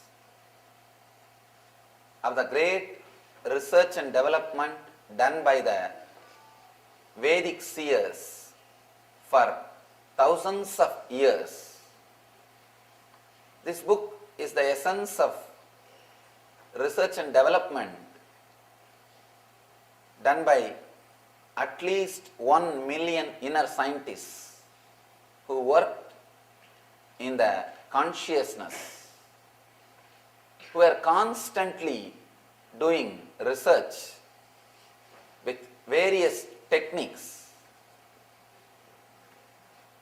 with different meditations in different kind of lifestyle, at least 1 million inner science laboratories exist in India, which is alive, used every day. Please understand, 1 million inner science laboratories. When I say used every day, which receives worship, which is visited by people, at least 1 million. If I say which exists, which is not used by people, we have more than 10 million inner science laboratories. Means temples and ashrams and mutts, where this inner science is practiced, where this inner science research happens. The temples, mutts, ashrams, which is frequented by people, which is used by people every day, is more than 1 million. 1 million inner science laboratories, 1 million inner scientists. One more thing, when I say 1 million inner scientists, I mean the people who have given full time. Full time. I am not counting the people who are voluntarily doing on their own. I am counting the people who are registered, organized. At least 1 million inner scientists. Full time who are in this same field of working in inner consciousness or in the inner space. This book is the essence of that technology. This book is the essence of that great science. And at least 1 billion people practice this technology all over the world. This technology of the inner science, inner space, at least 5,000 years of research and development, at least 1 million inner scientists, 1 million inner science laboratories, and 1 billion people practicing this technology. This book is the essence of that technology. This book is the essence which gives those techniques.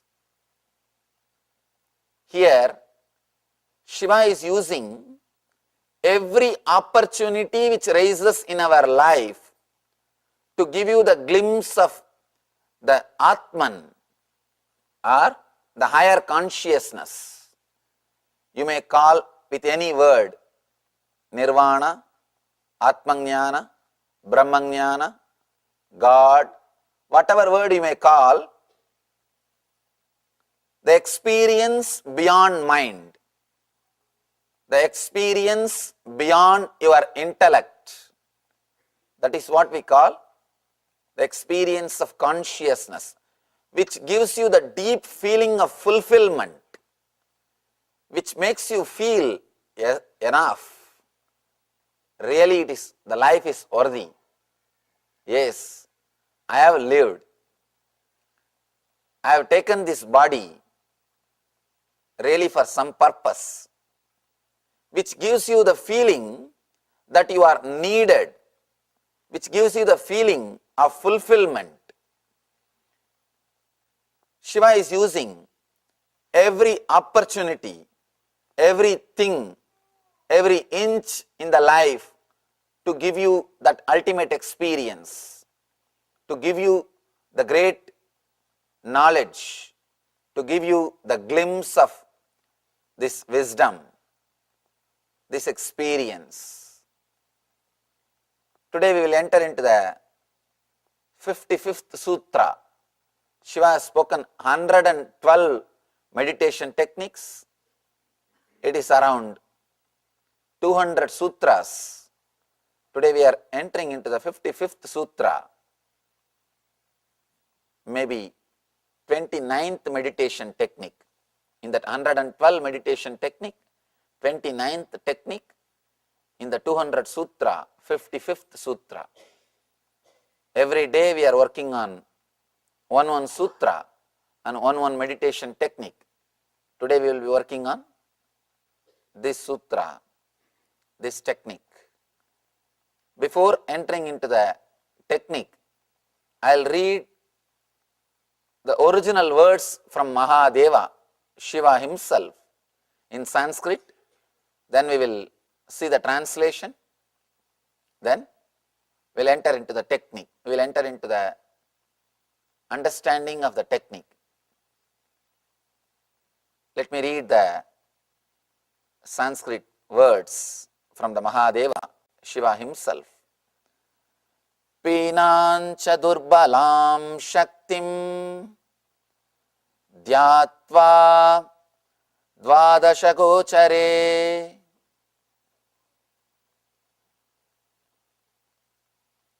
Sanskrit is not just linguistic, it is phonetic also. Even the pronunciation plays a big role. It is not a linguistic. Sanskrit is not the language of prose. It is a language of poetry. That is why it is not used for ordinary purposes. This is the language used only for inner science. It is used to express the technology of the consciousness and used for worship. This is the language in which practically all the research and development about the inner consciousness happened. That is why even the pronunciation has got something great in this language.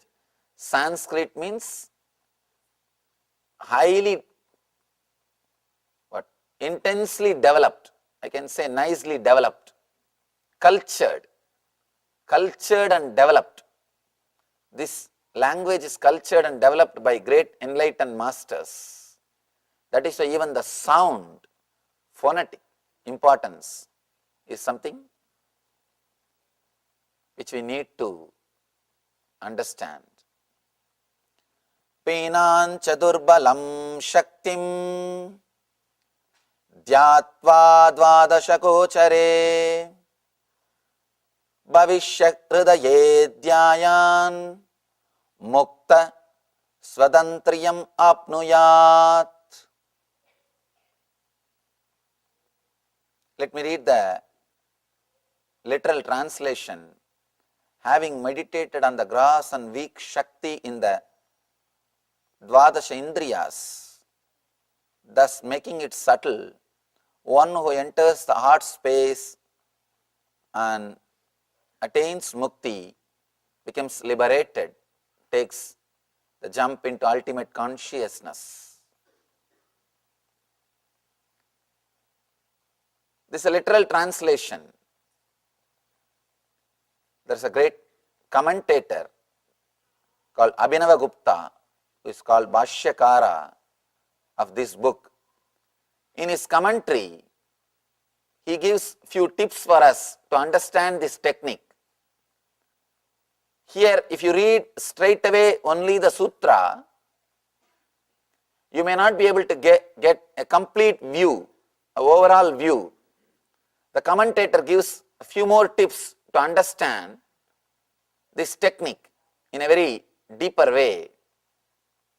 Let me read the translation of the commentator's commentary, then we will enter into the sutra itself. Nowadays I feel, let the original also be preserved, just to preserve these originals. Recently I started repeating even the original sutras and the commentaries also.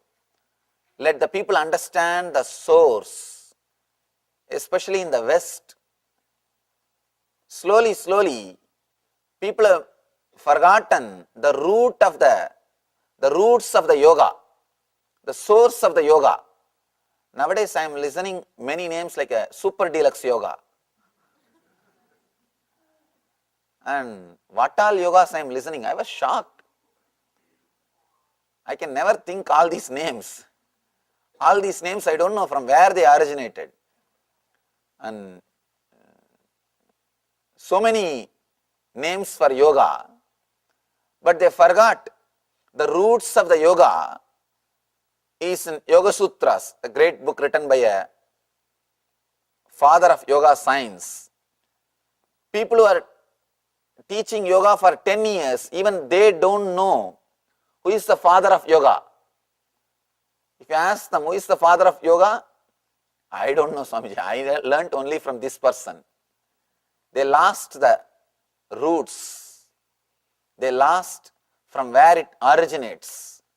For the sake of convenience and comforts, they took only the few portions. But when you lose the roots, the essence is lost. I always tell people, when somebody doesn't know Sanskrit, they cannot teach authentic yoga. Please don't think I am fanatic. I am not fanatic. I am not making any fanatic statement. But I tell you, when somebody doesn't know English, can he talk about Shakespeare? Can somebody understand Shakespeare without knowing English? No, never. Shakespeare has to be read in that language only. You cannot understand him by reading the translation. You may understand what he said, but not what he is. Understanding what he said is too superficial. You cannot have a complete view. Understanding what he is, only that can give a real vision.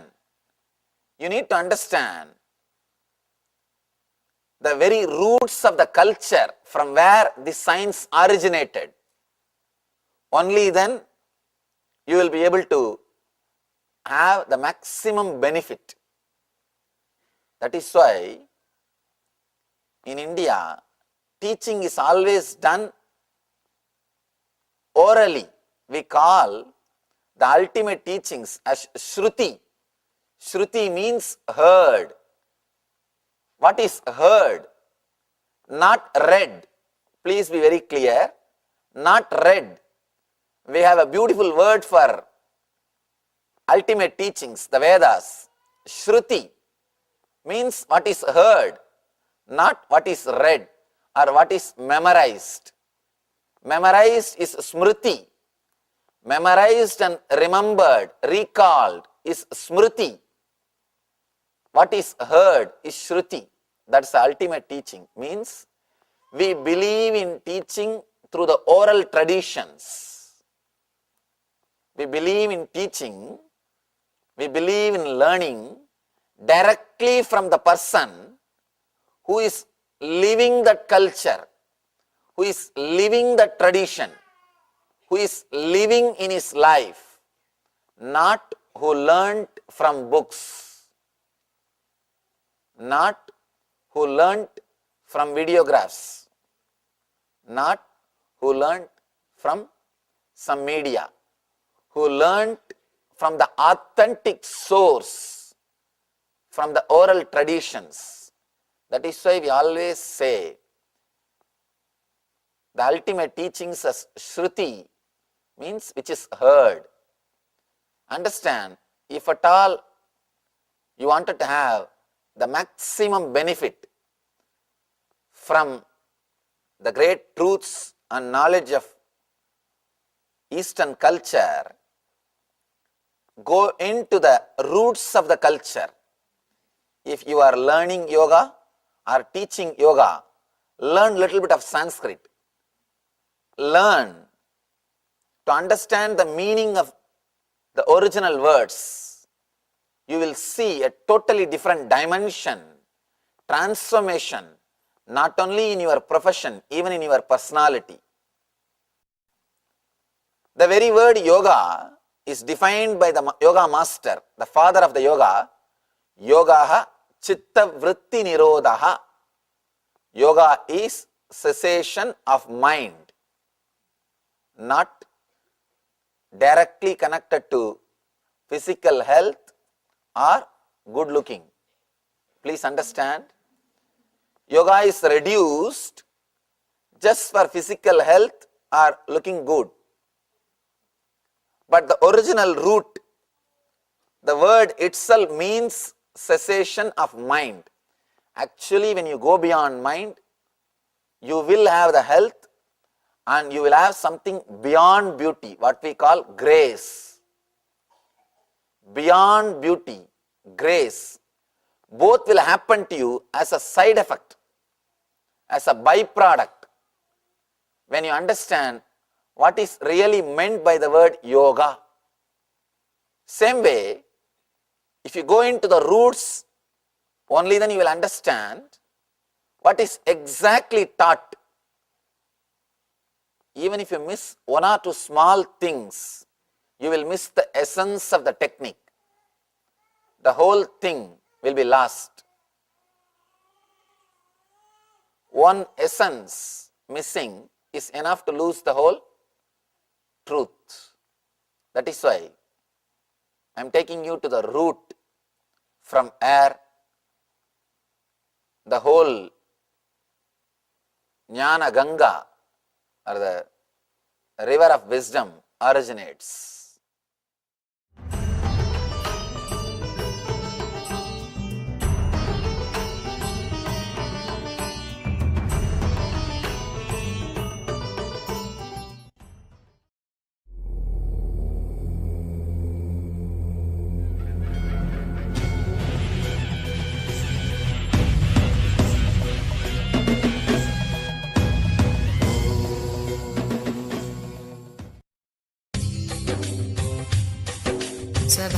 स्वभावचिन्मयानन्दं कृपापूर्णं जगत्पतिं हरिषड्वर्गजेतारं नित्यानन्दगुरुं भजे। स्वभावचिन्मयानन्दं कृपापूर्णं जगत्पतिं हरिषड्वर्गजेतारं नित्यानन्दगुरुं भजे।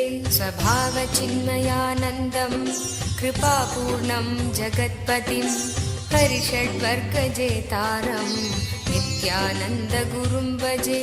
स्वभावचिन्मयानन्दं कृपापूर्णं जगत्पतिं हरिषड्वर्गजेतारं नित्यानन्दगुरुं भजे। ईक्षणात्रयविध्वंसं गुणावस्थाविवर्जितं सर्वदेवं सर्वमदं नित्यानन्दगुरुं भजे। ईक्षणात्रयविध्वंसं गुणावस्थाविवर्जितं सर्वदेवं सर्वमदम्।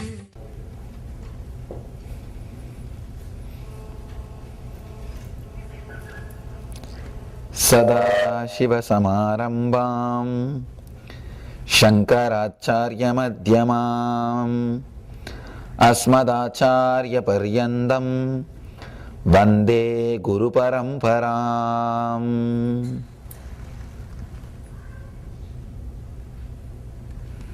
I welcome you all with my love and respects. Today's subject is the silence within. Shiva is taking us to a different dimension today. Yesterday he was giving us the technique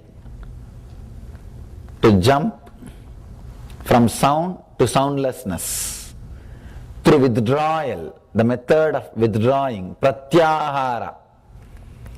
Today he is teaching us a method called dharana. Dharana means centering. Understand? Pratyahara means withdrawing, dharana means centering. Yesterday he was teaching us how to withdraw from the sound. Today he is going to teach us how to center yourself on the sound. Today's technique is more for musicians, poets, people who are performing arts related to sound. There are so many other beautiful arts related to sound, mimicry. I have seen people creating sounds like animals. Animals will come and respond. So powerful. Animals will come and respond. One yogi I had the fortune of living with that yogi. He will just create some sound and the snakes will come. I don't know how he makes it possible. Just some sound, the snakes will come. And he will create some sound, dogs will come. Not only dogs will come, he will change the moods of the dogs with just one or two sounds. Just one or two sound, he will just change the mood of the dog. Either dog will get frightened and run away, or he will just come and sit like a pet at his feet. Just with the sound, he was able to play so many things. All the people who perform some kind of arts related to sound, this technique is for them. How to enter into the center of the sound.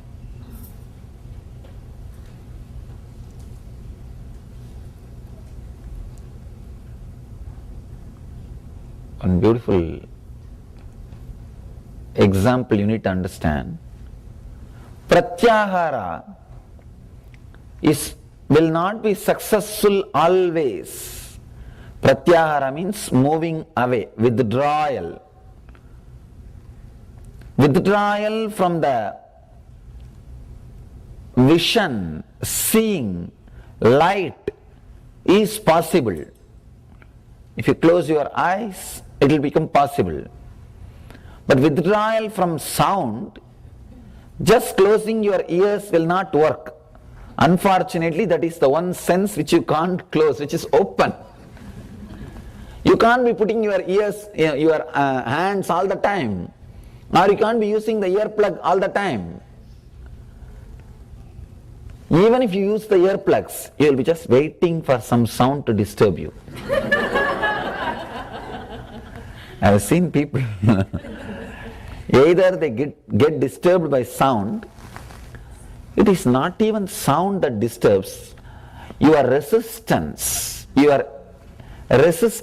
or your idea that there should not be any sound, that creates irritation. See,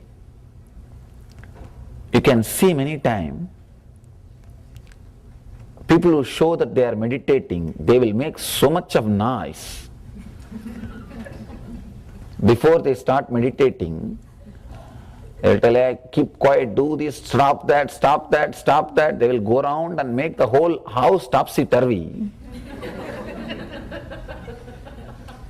And now the sound which they make will be much worse than anything else. And especially if these mother-in-laws learn meditation. The Indian mother-in-laws, they have their own way of making the whole thing silent. Anyhow, when you try to bring so much forced silence on everything around you, one big problem is you become so particular, so strong about the silence. Any small sound can create irritation which will not settle inside you for half an hour. One small crying or shouting of a child is enough to disturb your one-day meditation. I really have seen people, it becomes later on ego drama. If somebody creates a sound, it becomes like a more than a preparation for meditation, it just becomes egocentric. And they start shouting. And not only that, the irritation which they carry never settles down. Maybe Shiva knows all these problems. That is why he is giving us today Dharana. Dharana means centering on the sound itself. Yoga has got 8 parts. We call it Ashtanga Yoga. Understand? Not 8 steps, no. 8 parts. All 8 parts is supposed to be practiced simultaneously. at a time. In the 8 parts, Pratyahara and Dharana are 2 different parts. Pratyahara means withdrawal. Dharana means centering. Yesterday he was teaching us the technique, how to withdraw. Today he is teaching us how to center yourself in the sound and enter into soundlessness. This technique is more powerful, more practical than that technique. That technique, the yesterday's technique, you need to make the whole thing silent. I don't think it will be possible. Even in my ashram, I am not able to make things silent. Which is supposed to be the controlled condition for inner science experiments. No, you can't. Because what will you do with the trees? What will you do with the birds? What will you do with the natural sounds? You can't do anything about it. Even if you go to Himalayas, there will be sound of the waterfalls. What will you do about it? Nothing can be done. So sound, withdrawal from the sound, or completely making your surroundings silent, I don't think is possible, practical. Here, this technique does not need silence as a prerequisite. You don't have to shout so much to make others silent. You can work with sound. With sound, you can go beyond the sound. Through sound, you can enter into soundlessness. Beautiful technique. Let me just read the technique. Then we will go step by step into the technique and understand how to internalize. Bathe in the center of the sound, as in the continuous sound of a waterfall, or by putting the fingers in the ears, hear the sound of sounds, anahata dvani.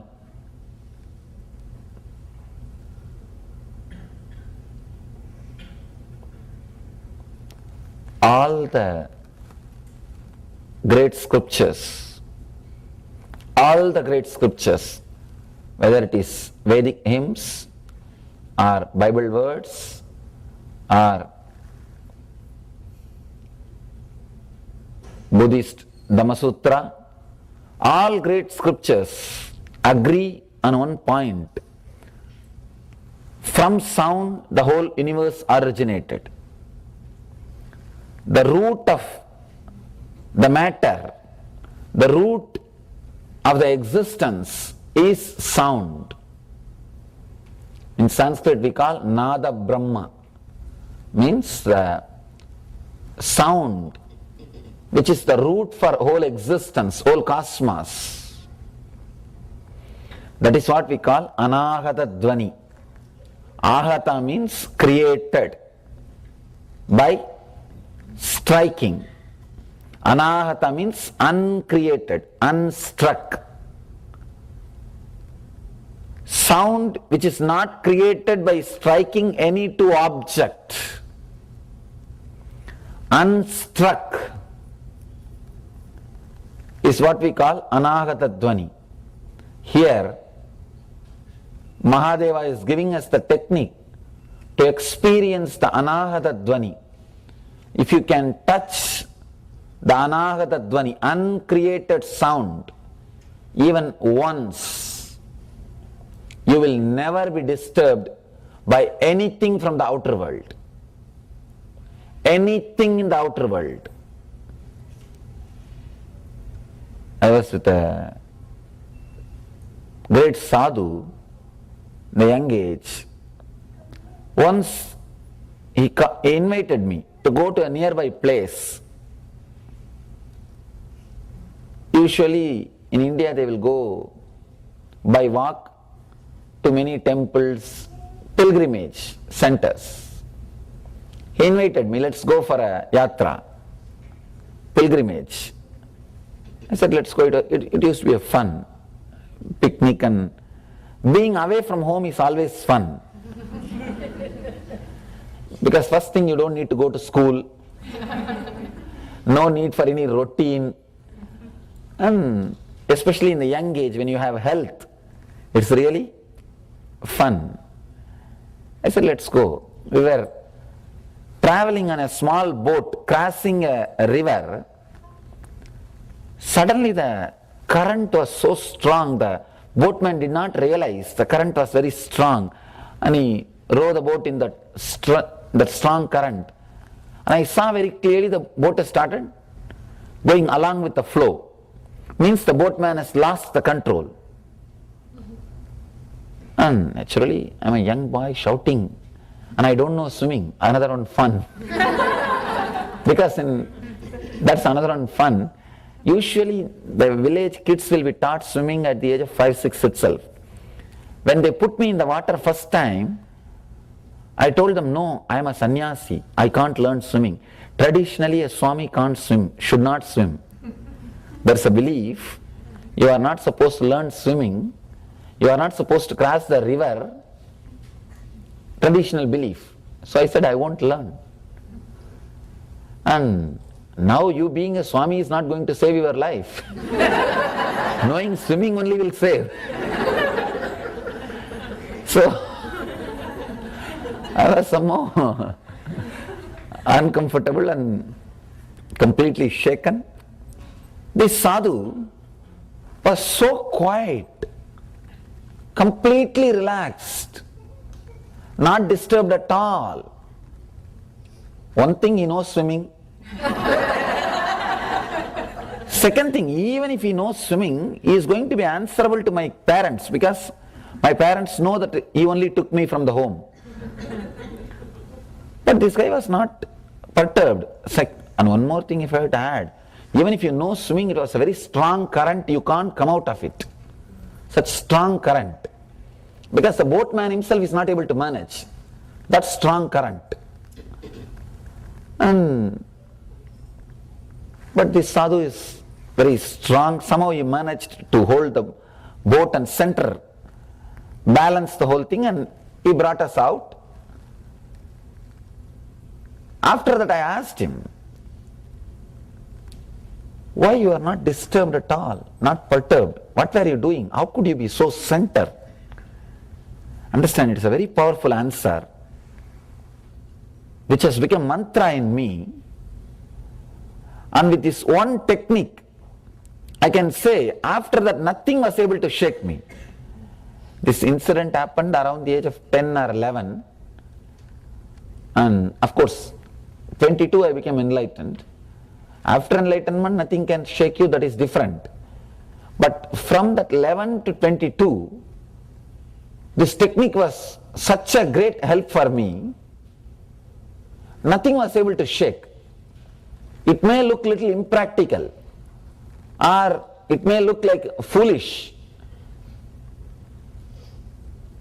Anything great or intelligent always looks abnormal in the initial level.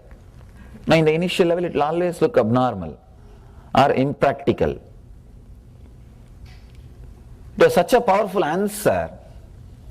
I asked him, how did you manage to keep yourself so cool, stable in that situation? See, he may be sure that he won't die. He may not die, but falling into the river and even swimming and coming out is going to be a lot of anxiety. Is going to be a lot of insecurity. See, you don't have to have life-threatening thing to disturb you. Just a small sound is enough for most of us. And being so calm and centered, even his breathing did not shift or alter. It was so serene, relaxed, completely balanced. That was shocking. See, hiding your fear from the face or from the others is easy. If you are little intelligent, you can manage that game. But not even the breathe, even your breath has not taken a shift. It is there, balanced, beautifully flowing, as innocent way as it used to be? That's really something need to learn. He answered, no, whenever I see something happening around me, I know everything merges into one sound. Everything, even my life or my death, everything merges into one sound. So that imbalancing, when that boat became imbalanced, the gushing sound of the water, the stream, reminded me of that sound. I just relaxed into that sound. I just centered myself into that sound. When I relaxed into that sound, two things happened. One, I didn't have any stress, fear stroke, panic attack, disturbance.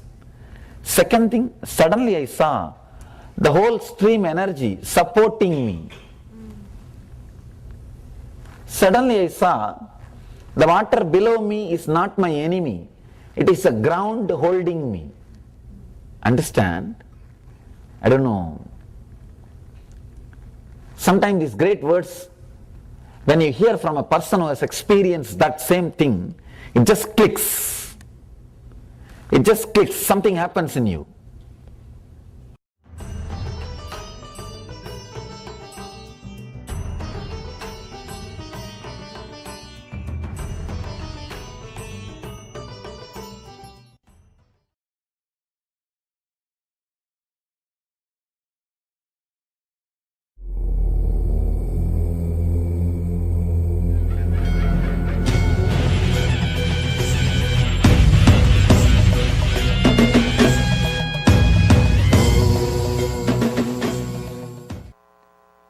Shiva.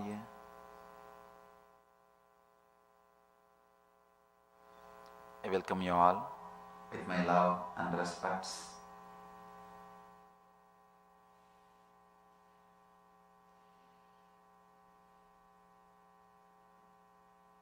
This beautiful book starts with the word Sri Bhairavacha, means Shiva said.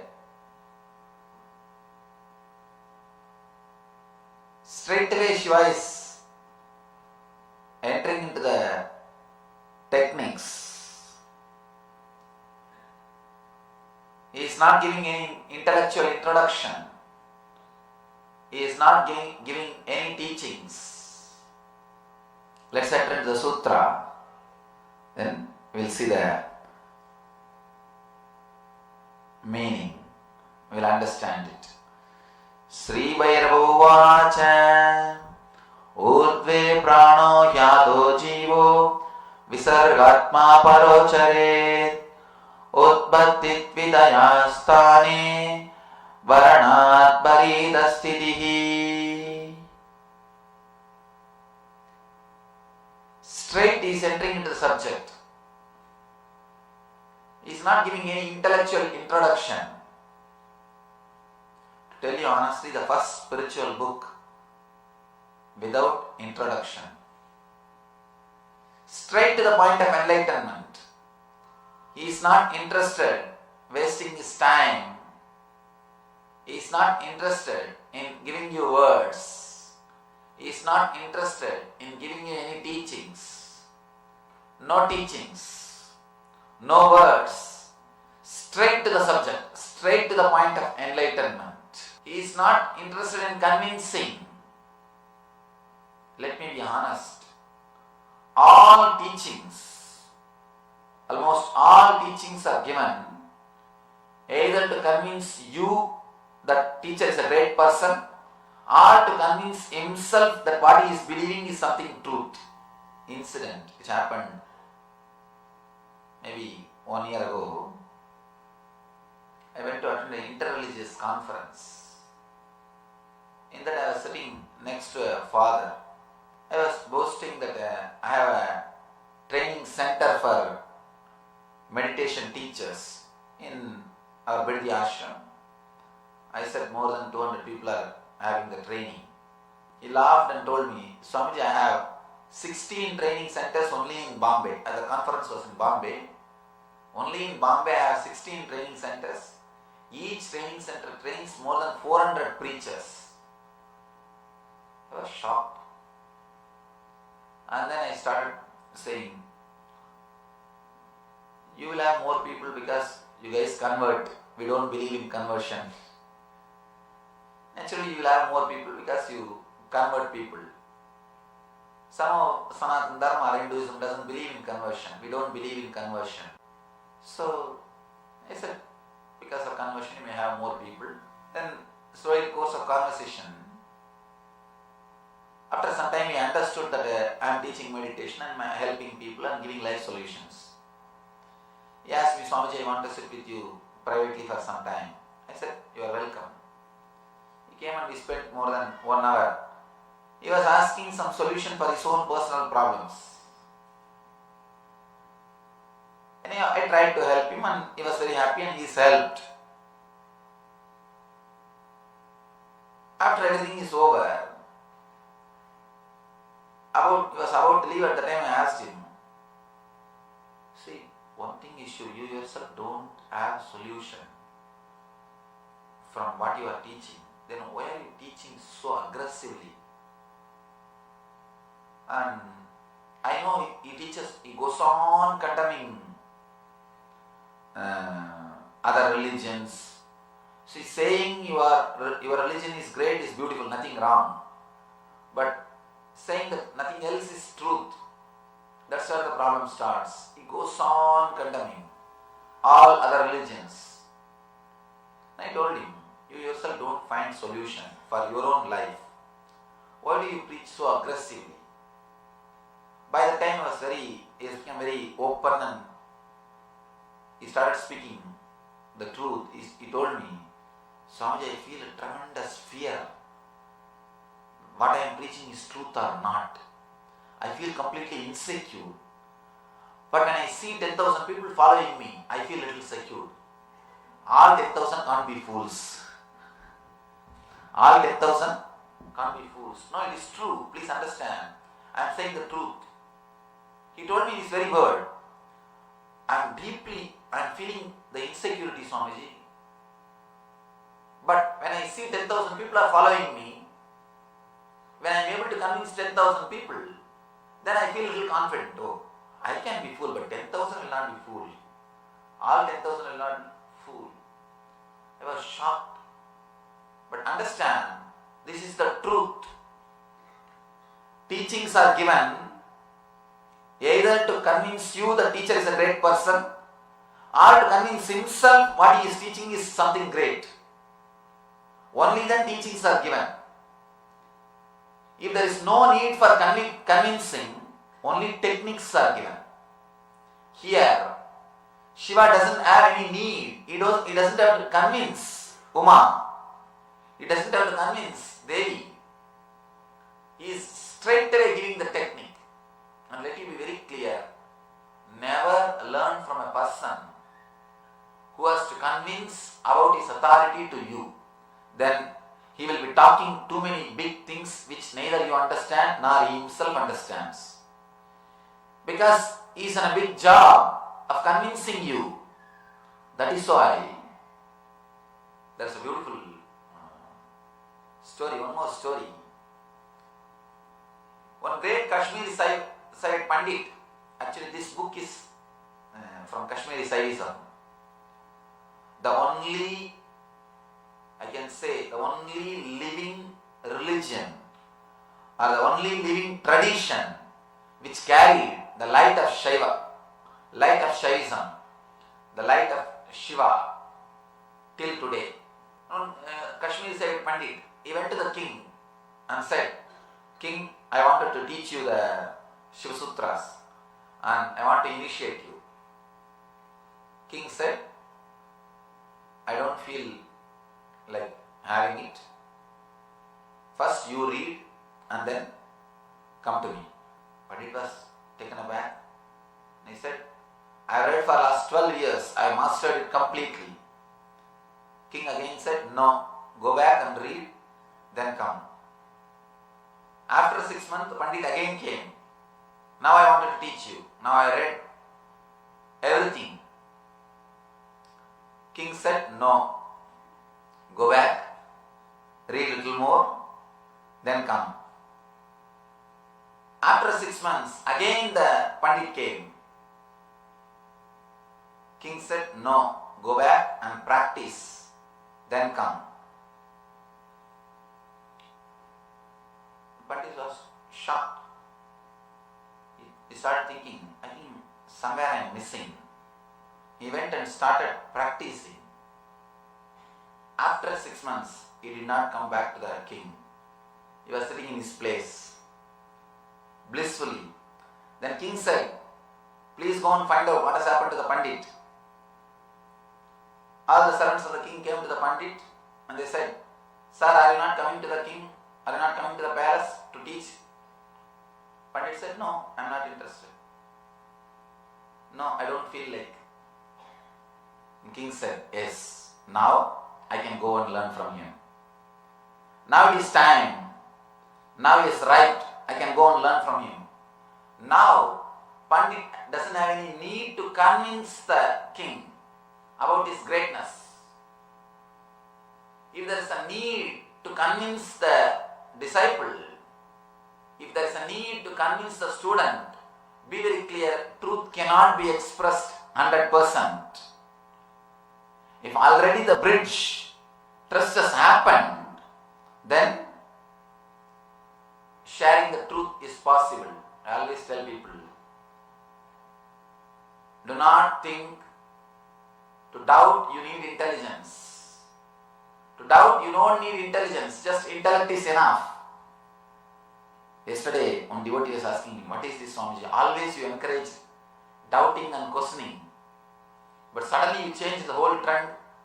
Yesterday you started telling, only fools doubt, only fools question. See, doubting, questioning is good to learn, but not to experience.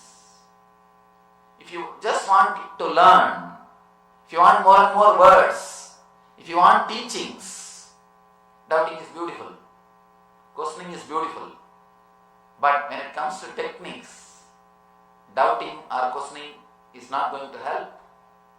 Straight away, if you want the experience, only the trust can help you. I always tell people, when intellect is right, it becomes intelligence. When emotion ripes, it becomes trust. When your being ripes, it becomes enlightenment. If your intellect has reached its peak, it becomes intelligence.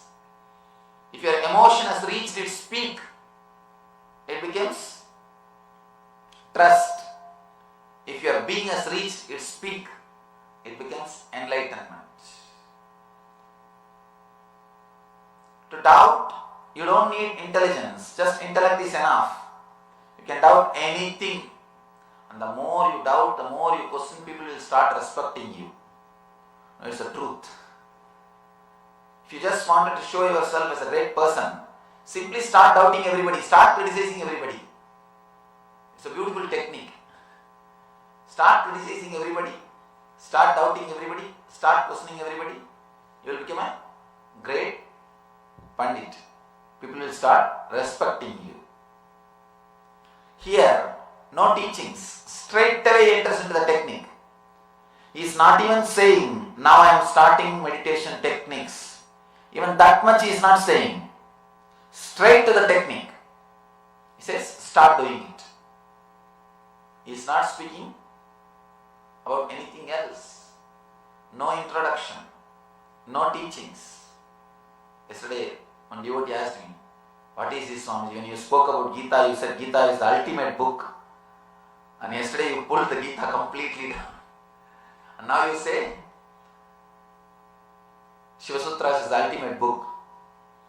See, Gita is a beautiful book to start.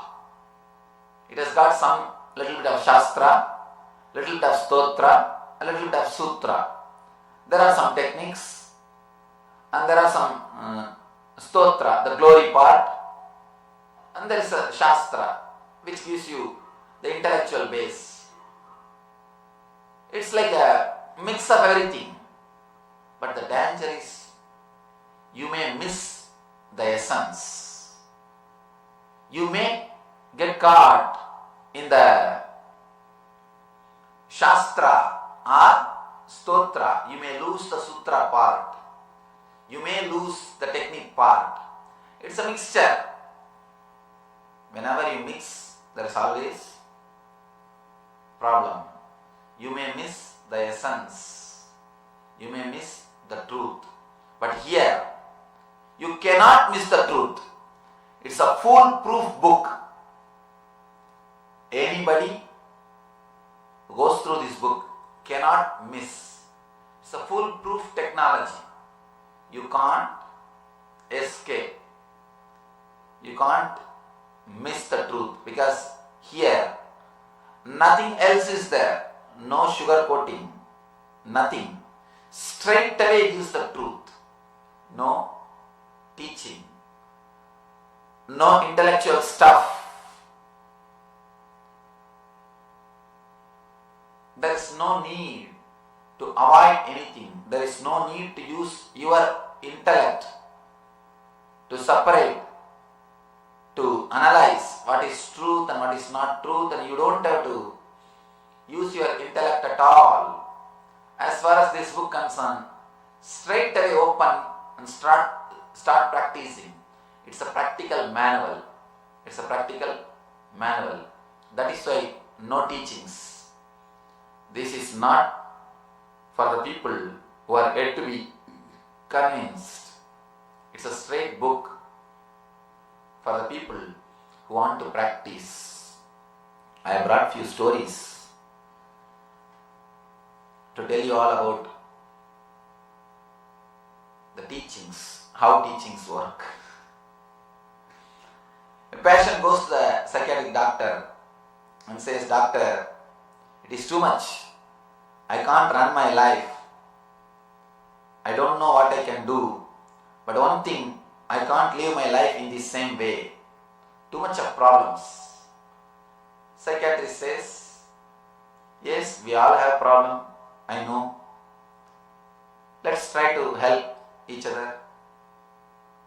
I'll start 4 sessions at a week. $100 per session. We'll start from tomorrow." Patient says, "Yes, doctor, I understand. This will solve your problem. What about mine?" So teachings may solve the problems of teacher, but not the student. Teachings may solve the problem of teacher, but not the student. All teachings, either it is given as a commandment or given as a theory. One thing, at least with commandment, you know directly commands are given to you. But when you start reading theologies, in a very cunning, subtle way, the commandments are inserted into your inner space. Logically, you are convinced. Logically, you are convinced to follow these rules. Logically, you are convinced about these teachings. Then great damage, permanent damage is done to your consciousness. Let me be very clear. Unless it becomes your experience, any teaching, it does only damage to your inner space. It does great damage to your consciousness. It is better to escape from teachings than having them without the experience. I have one more story. Suddenly one day farmer noticed that one of his cow is missing, and there is a railroad near his farm, and he sued the railroad company thinking that cow has died, and company hired the best lawyer, big lawyer in the city to settle the matter out of court. Somehow lawyer convinced the farmer accepted 50% as percent of what he was claiming and settled. After the settlement, after farmer signed the release form and took the check, Liar felt really happy and he was not able to keep quiet. He was talking about his victory and he said, I am really happy I won the case because I don't have a single witness. I can't stand in the court. I am happy that we are settled out of court. Farmer said, yes, I am also happy. I was also worried yesterday how to take only half of the amount. But today morning cow came back to the home. So I agreed. Be very clear. Neither the farmer knows nor the liar knows what is going on. He is trying to cheat the other person. The other person is trying to cheat this person. Liar is thinking he is cheating the farmer. And farmer is thinking the other way. The teachings also, the person who teaches, he is thinking, people are all listening, he is talking for them. People are sitting, they are thinking, anyhow he is talking what to do. I have to sit, I have come. It becomes a sort of a routine. It becomes sort of routine. And anyhow, we are not going to do anything. He is going to speak, let's have some good time. Please be very clear. Neither teacher knows what he is saying, nor the student understands what he is hearing. All teachings, it adds only more and more words, more and more trouble. That's the reason here, Shiva is not here to convince you.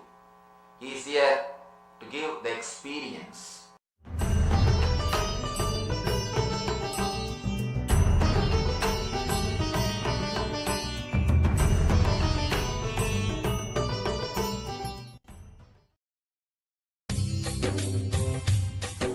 स्वभावचिन्मयानन्दं कृपापूर्णं जगत्पतिं हरिषड्वर्गजेतारं नित्यानन्दगुरुं भजे स्वभावचिन्मयानन्दं कृपापूर्णं जगत्पतिं हरिषड्वर्गजेतारम्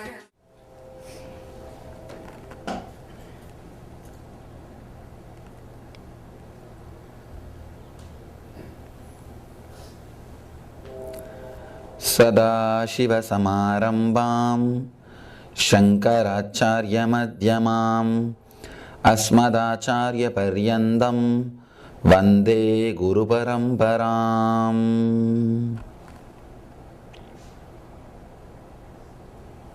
I welcome you all with my love and respects.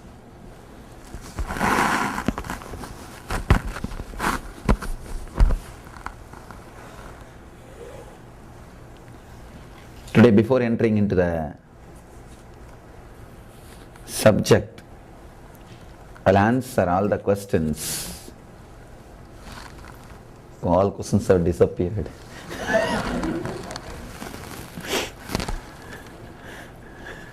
Sometime by the grace of the master, question disappears. Sometime by the grace of the disciples, question disappear.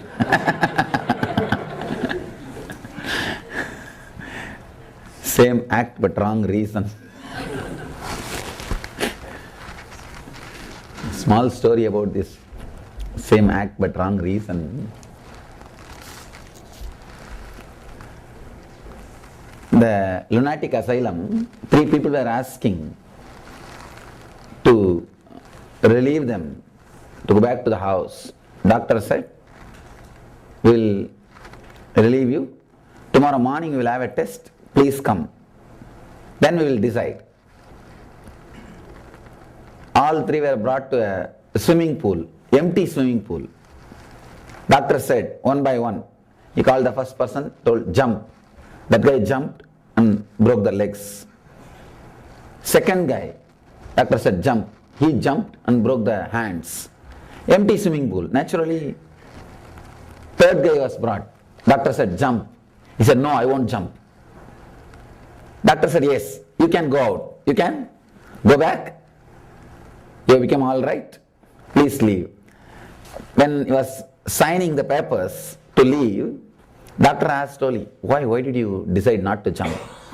No, I can't swim. Understand? Right decision, wrong reason. So this news question is disappearing also. It should disappear by master answering. Not the disciples' forgiveness. Disciples forgetting. Right act, wrong reason. There are so many questions. Here is a question in Tamil. I'll first translate in English the question and then answer. சுவாமி, குரு விரும்பினால் ஒருவனுக்கு தகுதி இருந்தாலும் இல்லாவிடினும் அவனுக்கு புத்தி தெளிவும் அறிவும் அனுகிரகிக்க முடியுமா? The question says that if a master wants, even if disciple is qualified or not, can he give intelligence and the clear consciousness?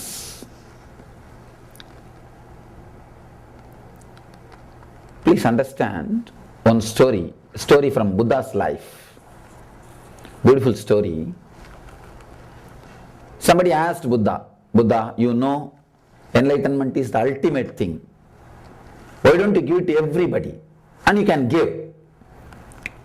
Traditionally it is believed, not only it is believed, I know for sure, enlightened master, if he wants, he can enlighten anybody just by one touch.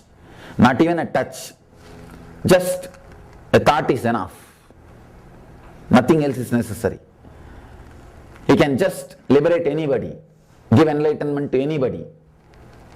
Buddha was asked, why don't you give enlightenment to everybody?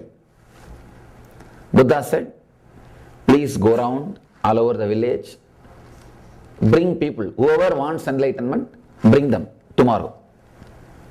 That guy goes around from morning till evening, from house to house. Do you want enlightenment? Do you want enlightenment? Comes back in the evening, empty-handed. Buddha asked, what? Nobody wants. He said, no, 2 people wanted. Buddha asked, then at least bring them. I'll give them the enlightenment. So nice, the 2 people wanted. This guy said, no, they are not interested in coming all the way from there to here and all. If you send by post, it's okay. If you send from here itself, nobody wants. Second thing, even if they want, it's like one more item to be kept in their showcase. Not for transformation, just for some utility. Buddha makes a beautiful statement. God gives you the freedom to be in bondage. Only enlightenment He can't force on you. If it can be forced, even freedom will be a bondage. Understand? You are asking, can freedom be given to a disciple even if he does not want, even if he is not qualified? Now 2 things, qualification and wanting. Understand, even if you are not qualified, it's okay. There is no qualification actually. There is no qualification. But the deep wanting it, feeling that I need it, that should be there. There is no need for any qualification. People ask me, Swamiji, what all you did to achieve this enlightenment? I promise, I had all problems which you are having. When I say all, I mean capital letter A-L-L. I am not having my own meaning. Don't think that if you inquire about that all, then I will hide some portion. No. When I said all, I didn't mean it like that, like this, no. I am very clear. I had all, A-L-L. All problems which you have. Not able to trust the existence or not able to trust yourself. These are the few problems, the major problems. I had everything. All I can say, there is no qualification for enlightenment. See, I can tell you from my experience, enlightenment does not need any qualification because I did not have. I did not have any qualification. For somebody to win a lottery, there is no qualification required. All you need to do, buy a lottery, that's all. That is the only qualification. Can anybody say, no, I worked, went all the way to the market and paid $1 and bought a lottery, that is why I won $100 million? No. The work which you did is too small for the result which you got. So enlightenment is always a lottery. It is always a lottery. Understand? Never. Once that experience happens, you will understand. You will really know the truth. It is just a blessing. Whatever you do will be nothing more than buying lottery ticket. Person who bought a lottery ticket cannot say, it came to me because of my hard work. But the fools, we always brag. Once it happens, we always find some reason to connect. No, I was also qualified. I was also qualified. But the enlightenment does not need any qualification. It does not need any qualifications. Great master Ramana Maharshi says in one of his stotra to Arunachala, Tandadu, Yendanai, Kondadu, Undanai, Sadurar Yargolo, Arunachala. Let me translate. I gave me and got you. Who is the winner? Who is intelligent guy? He says, I gave me and got you. Who is intelligent guy?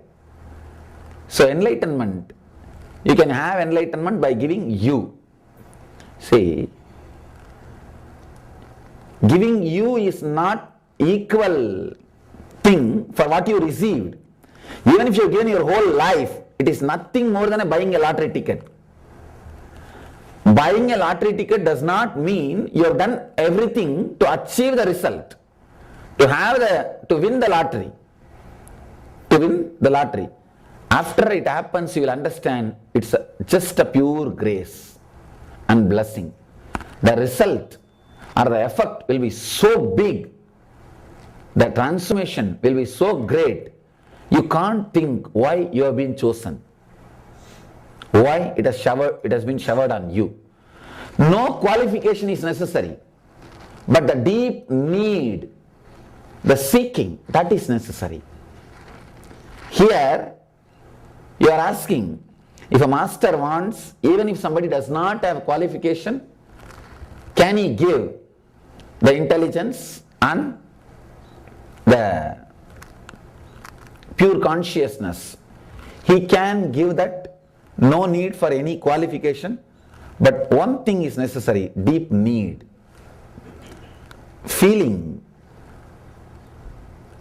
the voidness, emptiness, because you don't have the spiritual clarity and enlightenment.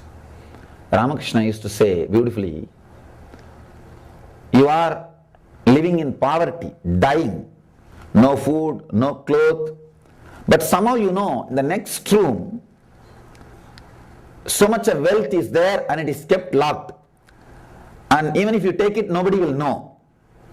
Can you sleep? Either you will try to open the door or break the door. But unless you have that under your control, unless you enjoy it, you will not be able to sleep. Same way, you should know that you are in spiritual poverty, and you should know inside you there is a room in which the whole thing is kept under lock and key, and you will not be able to sleep. That mood, that attitude, that intensity is a basic necessity. Seeking transforms your whole life. Seeking is, I think yesterday I defined seeking. Seeking means unable to feel comfortable just being inside that 5 points, and bored, tired of experiencing excitement just through that 5 points. It happens in 2 ways. Sometime in course of time when all those 5 points have lost sensitivity, Ramakrishna used to say, like a brush which is used too much. If the brush is used too much, all the bristles will just bend and it can't be used anymore. Like that, when all the sensitivity is lost, that time also you will get little intelligence. Oh God, I think I am tired of these five senses. I need to go beyond. Sometime, intelligent guys, even from the beginning, they catch, yes, this is what is going to happen in the end. See, in Sanskrit we have two words, Anubhava, Anubhuti. Anubhava means in course of time, step by step, when all your senses have lost the ability to excite you, even if they come in contact with the objects. See, even when they come in contact with the same objects which was giving excitement, now there is no excitement. They come in contact with the same object, but there is no excitement inside. That is what we say, that is the time we say honeymoon has ended. See, that word you should understand, honeymoon, not honey sun. How many days the moon will be there? 16 days. The feeling also will be there only for 16 days. That's why it's called a honeymoon. Same object is coming in contact with the same sense, but the excitement does not exist. The excitement is lost. This is called anubhava. Getting the intelligence in course of time is anubhava. Anubhuti means the first experience itself, you know, oh God, I have gone to the peak and fallen to the valley, and this is what going to be. This is not the graph of this one emotion or experience. This is the graph of my life. Just studying one experience, the graph of one experience, the urge and feeling excited, going to the peak experience and suddenly falling to the valley. Studying this one graph and realizing this graph is not just the graph of one day. This is going to be the graph of my whole life.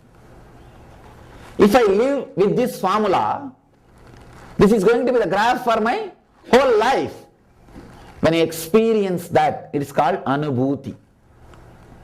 A simple example, like some people touch all kinds of fires, only then they can realize that all fire will burn. First they will touch the furnace fire, then the cigarette fire, then the matchbox fire.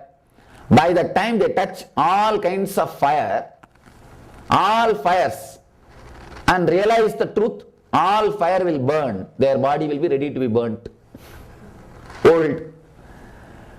This is anubhava. Anubhuti means when you touch one fire and get burnt, you realize all fire will burn. All fire will burn. This is anubhuti. There's one more state. When you see somebody else touching the fire and getting burnt, you realize, oh God, fire will burn. This is called Paramahamsa state. Anubhava, Anubhuti and Paramahamsa. When you come to the clarity by Anubhava, in course of time, the same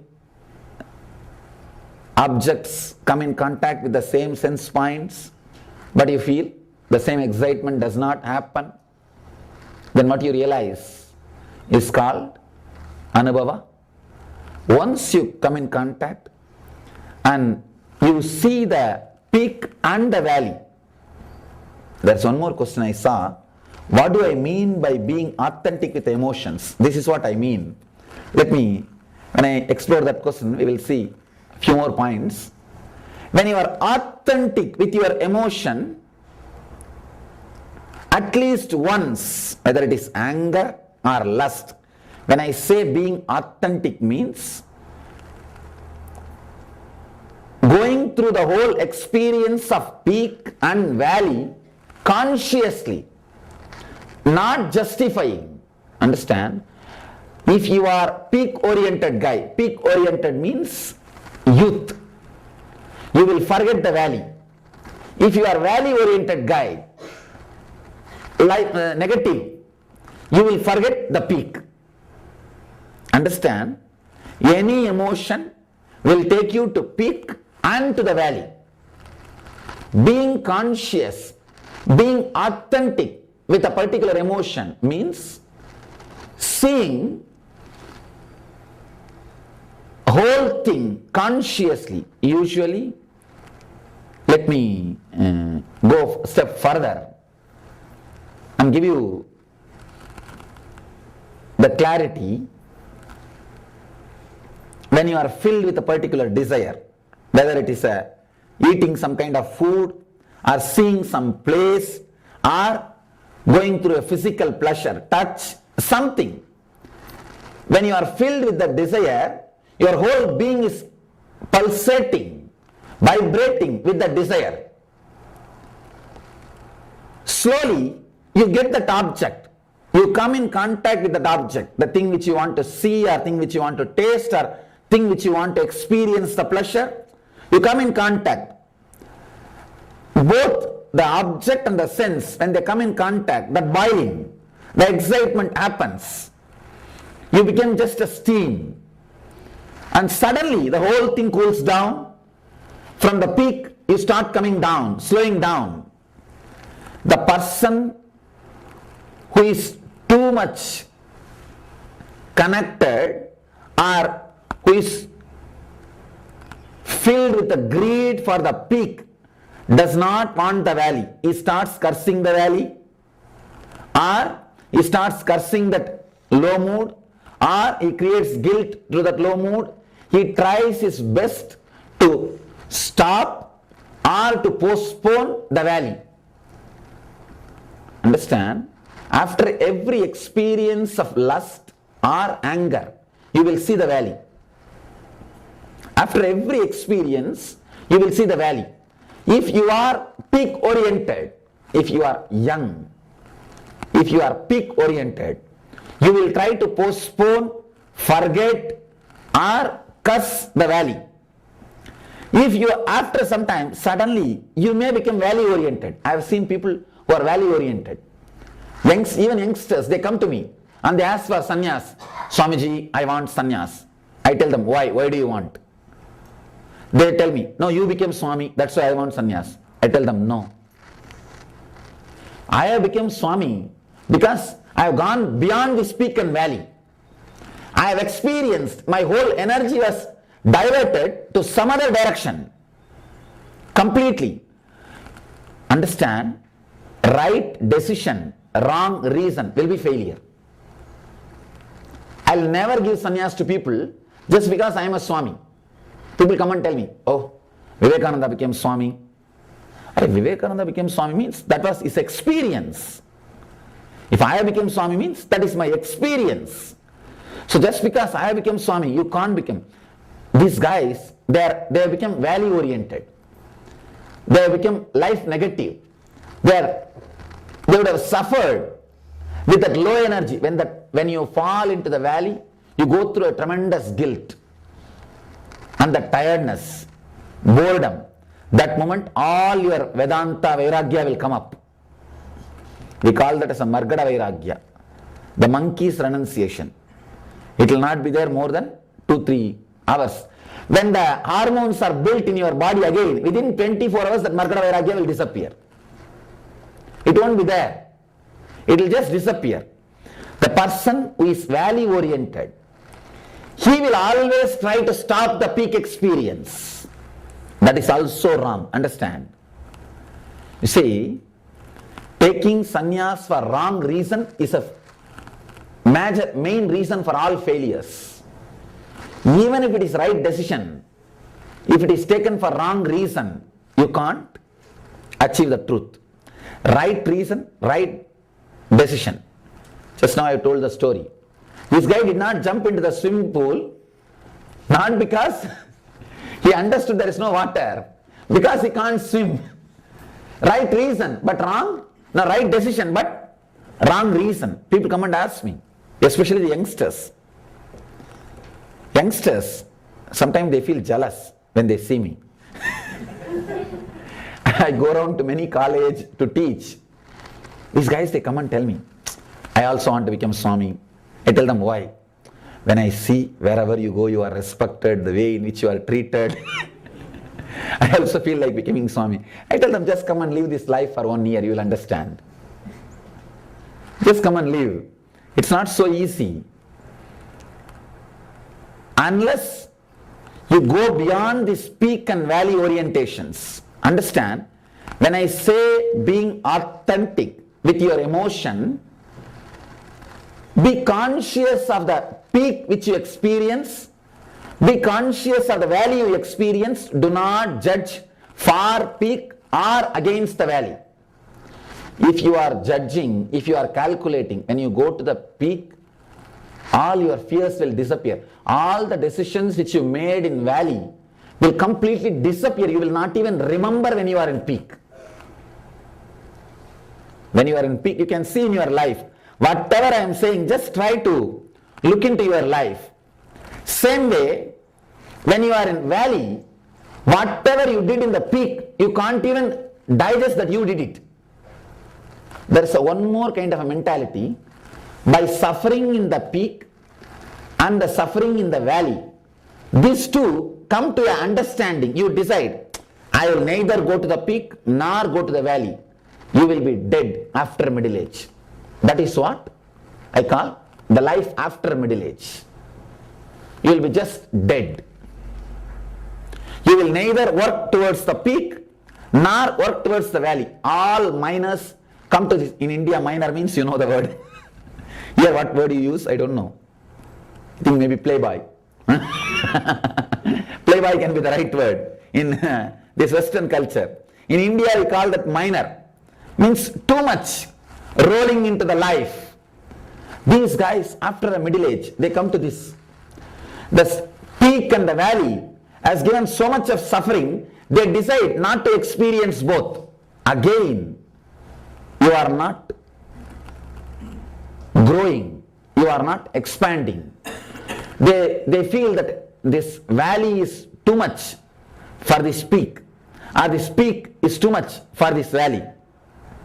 They decide no to both, and we will be in between. They become dead. Life does not radiate through them. All three are wrong. Then what is right? Neither the peak is also wrong, valley is also wrong, and not going through both also wrong. Then what to do? Go through the peak and valley authentically. See, when you feel an emotion, desire, either lust or taste or anything, just be with it. Just be with it and intensely enjoy. Go into it. Intensely go through the whole thing. Understand? Do not allow just other thoughts to mingle up with those emotions. When I say other thoughts to mingle up with those emotions, when you are filled with lust, let you be filled with your lust, not the fantasies which you received from the society. You can see many times when you are getting filled with lust, you will not be filled with your lust. You will be filled with somebody else's lust. I'm going to the deeper levels of the mind. Of course, if I have to teach, sometime I need to open up. I need to go to the deeper levels. If I don't go to the deeper levels, you won't find solution. I may be sitting and talking, but you won't find solution. Many times, when you are filled with anger, you remember some heroes who are expressing the anger, and that body language comes through you. No. Let you be angry as you are. How you will feel anger. Do not throw something just because in some movie you have seen people throwing when they become angry. You can see in your life. You will do the exact things when you become angry. If you are attracted to some hero, what that hero will do when he becomes angry, you will do the same thing when you become angry. No. When you become angry, just do what you want. When you are filled with lust, just express what you want. But you do not go through what you want. You just refer some manuals. What your hero did. You refer the manual. Drop the manual. Go through that experience intensely. Go to the peak. Don't even name that as a peak. Same way, when the valley comes, go through the valley. Don't create guilt. Don't justify. Don't judge. During the valley, all the teachings of all religions will come into your mind. During the peak, all the fantasies which you collected will come into your mind. See, during the peak, all your materialistic heroes are expressing their desires through you. During the valley, all your religious leaders are expressing their ambitions through you. You are no more an authentic person. Whatever you collected, the ideas about materialism, you are experiencing, you are expressing during valley, during peak. And whatever you collected as a religion or renunciation and all those things, you are expressing during the valley. Do not be corrupted, do not be disturbed by peak or by the valley. Just go into it. Let you be just complete animal. See, animal never overeats except if it becomes part of the society, human society. Only your pets overeat because of your training. Wild animals never suffer in obesity. Wild animals never suffer with oversex, with overlust. No, they don't have suffering. They are very authentic with their peak and valley. God saved them. They did not have any religious leaders. Buffaloes do not have any congregation. No, really. One more thing. The so-called renunciation ideas which supports the valley makes the valley more deeper. One important thing we forget. If the valley becomes more deeper, peak also will become more higher. Both are directly connected. Supporting thoughts for valley, supporting thoughts for peak, they only corrupt. They do not let you be authentic with your emotion. When I say be authentic with your emotion, maybe you can understand these two lines. When I say be authentic with your emotion, when you are filled with lust, let you be filled with lust with joy. When you are filled with the guilt, let you be filled with the guilt with joy. Today morning I was filled with lust. Now by evening I am filled with guilt. That's okay. That's okay, perfectly alright. I think this is the way the life energy is moving in me. Suddenly you will see the intelligence awakens. Suddenly in you, an intelligence will be awakened. You will neither be bothered about the peak, nor be bothered about the valley. You will neither try to equate both and be in the middle. If the peak happens to you, you will be in the peak. If the valley happens to you, you will be in the valley. If you are completely relaxed, you will be completely relaxed. Means all three will not have meaning for you. In all three, you will not have meaning. That is what I call liberation. All three may happen, may not happen. J. Krishnamurti says beautifully, somebody goes to him and asks, Master, I am suffering too much with lustful thoughts. How can I help myself? J. Krishnamurti asks, he is a very strong and direct person. He doesn't talk in very polite language. At least I talk in very polite language because I have to, with the traditional background, I use the words which is very little indirect and not too straight, because Indians can't tolerate too straight words. It is no, it is there. They can't tolerate too straight words, and it hurts them.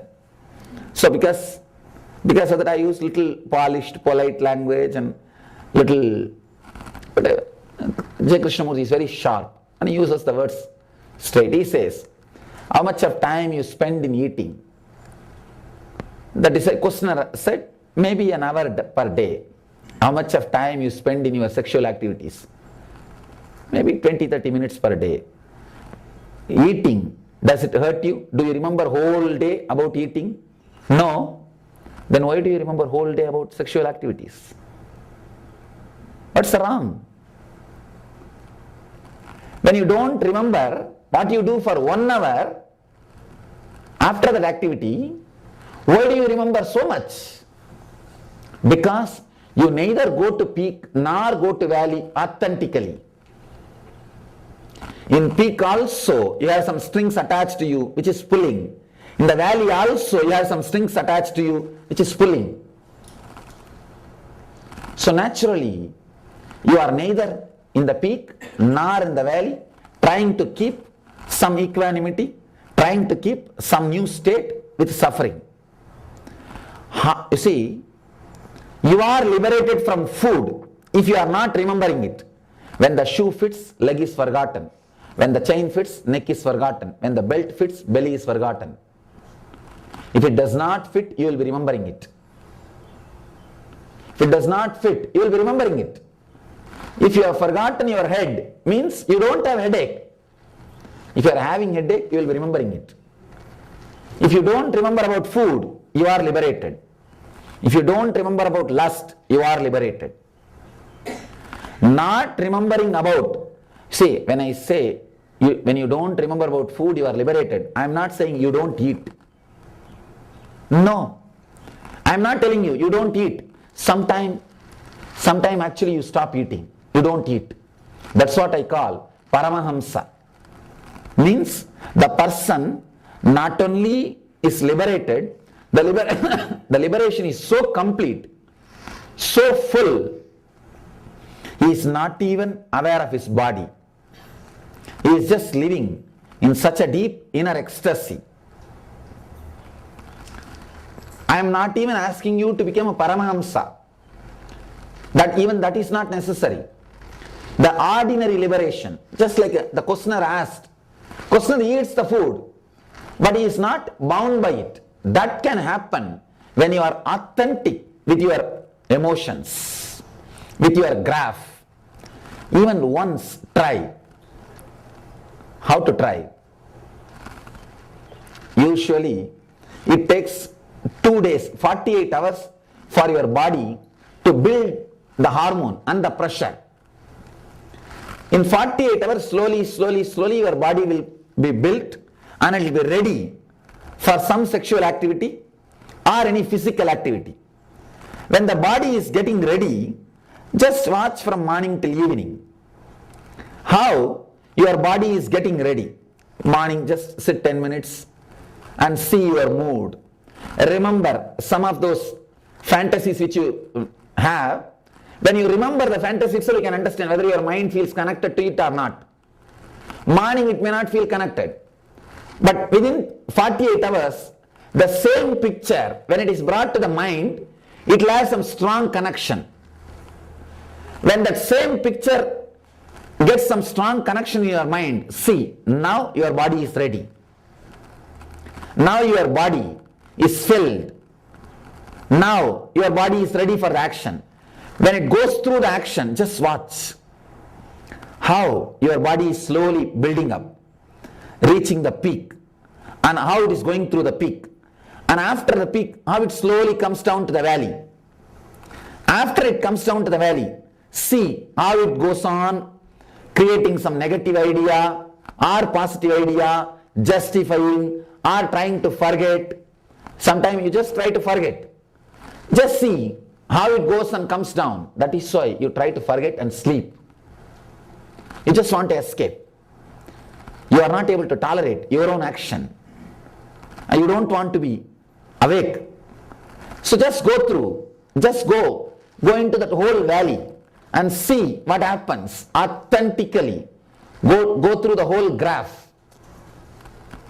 Suddenly you will see, and be aware when the body is getting prepared, getting ready till the next experience, from one peak to the next peak. Just be aware of the whole thing. See, when you come to the valley, The same fantasy, when you bring it back to the mind, your mind will not feel connected. Because your mind is now, your body is not pressured with hormones. No more energy is there. The pressure of hormonal pressure, that's what I call. Hormonal pressure does not exist. Same slide, same picture, but there is no emotional attachment. Picture with emotional attachment is a high resolution picture. If your hardware is filled with high resolution pictures, it will crash. If your hardware is filled with too many high resolution pictures, it will crash. Sometimes people ask me, Swamiji, how you have such a sharp memory? The reason for my memory power is I don't have high resolution pictures. Only Word documents. I can handle any million, any amount, any number of documents. If it is just Word document, means what? There is no emotion attached to that, you see, no emotion attached to that picture, no emotion attached to that page, then it becomes Word document. If emotion is attached to the picture, you can understand. If you just apply in your mind, if you are sitting here with closeness, oh God, what? Some people ask me, God, you are a sannyasi, how you are able to describe the mind so clearly? The peak and valley, how you are able to tell the whole experience so clearly? I tell them, just because I am a Swami, only I can describe. Only I can describe. A person who never went through the experience can describe the experience much more clearly. Electrician, he doesn't have to switch on and off the switches, but he knows the complete circuit. A normal person who is living in this building, switching on and off every day, may not know the circuit. Person who is living in the Grihastha life, every day he knows how to only switch on and off, he will not know the circuit. But the electrician, he may not have lived at all in this building. He has never switched it on and off, but he knows the circuit. The Kama Sutra, the great scripture on the sexology, is written by a person who is a brahmachari, celibate. Vatsyayana is a celibate. I think it will be shocking revelation for all of you. Vatsyayana is a celibate. And one more thing you should know, the book was taught to his mother. His mother asked him, please teach me the science of the lust, how to achieve enlightenment. For the householders who are living with the body, who are living in the Grihastha life, how to achieve the perfection, how to achieve the liberation. Mother is asking a son, and son is teaching. That is the Kama Sutra. That's the greatness of our tradition. Anything is used for enlightenment. Every door leads to enlightenment. Every door. They used all possible doors to enlightenment. That is the greatness of our tradition. That's the greatness of our culture. They never wanted to postpone the valleys. They never wanted to postpone the peak. They neither wanted to increase the peaks, nor wanted to postpone the valleys. They are ready to go through the life and be liberated. That's the greatness of our culture. Understand, sit with open mind and go through, just see how the mind is playing the game. Be conscious and aware of peak point to peak point. It will not be more than 10 days. In any human being, if you are with a human body, you will experience the gap between one peak point and the other peak point will not be more than 10 days, maximum. If you postpone, maybe 14 days. Within 14 days, everybody has to go through at least one peak point, either in the waking state or in the dream state. If you are completely avoiding in the waking state, the experience will happen in dream state. 14 days is the maximum time. You have to go through at least one peak point. Be aware, completely be authentic from one peak point to the other peak point. You will be liberated. It may look too good for true, too good to be true. I tell you, just see, when the hormones are built in your body, when the hormonal pressure is increased, how the same picture, same fantasy, when it is brought back to your memory, it becomes alive. Your body is ready to respond. Your mind is ready to get excited. But when you are in valley, the same picture does not bring any excitement. It just says, oh, drop it. It's okay, leave it. Go through the peak and valley authentically. Just go in. Do not justify. Do not disrespect. Do not bother. Do not create guilt. Do not have your own judgments. Nothing. Neither fantasy nor vairagya, renunciation. People ask me, Swamiji, should I renounce to get enlightened?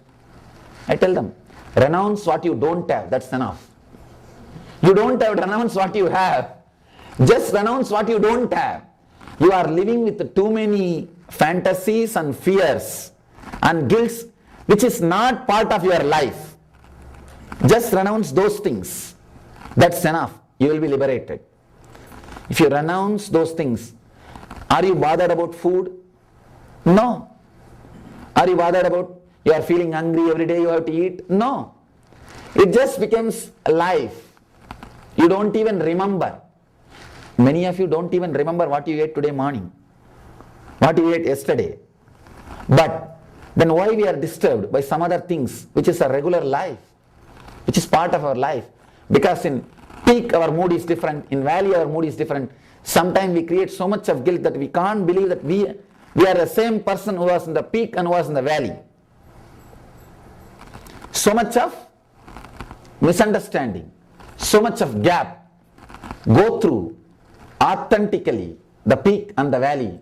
Suddenly you will feel a new kind of intelligence will arise in you.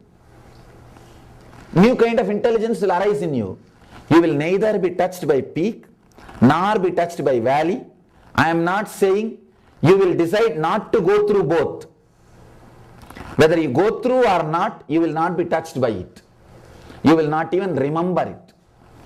Person who decides not to go through both is a middle-aged man.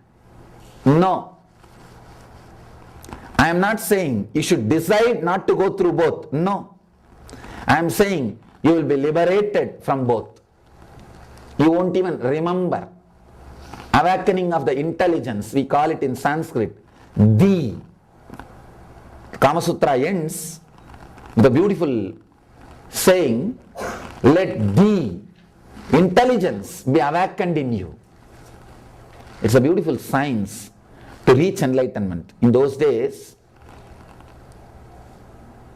let me describe how our Gurukulam structure was created by the masters.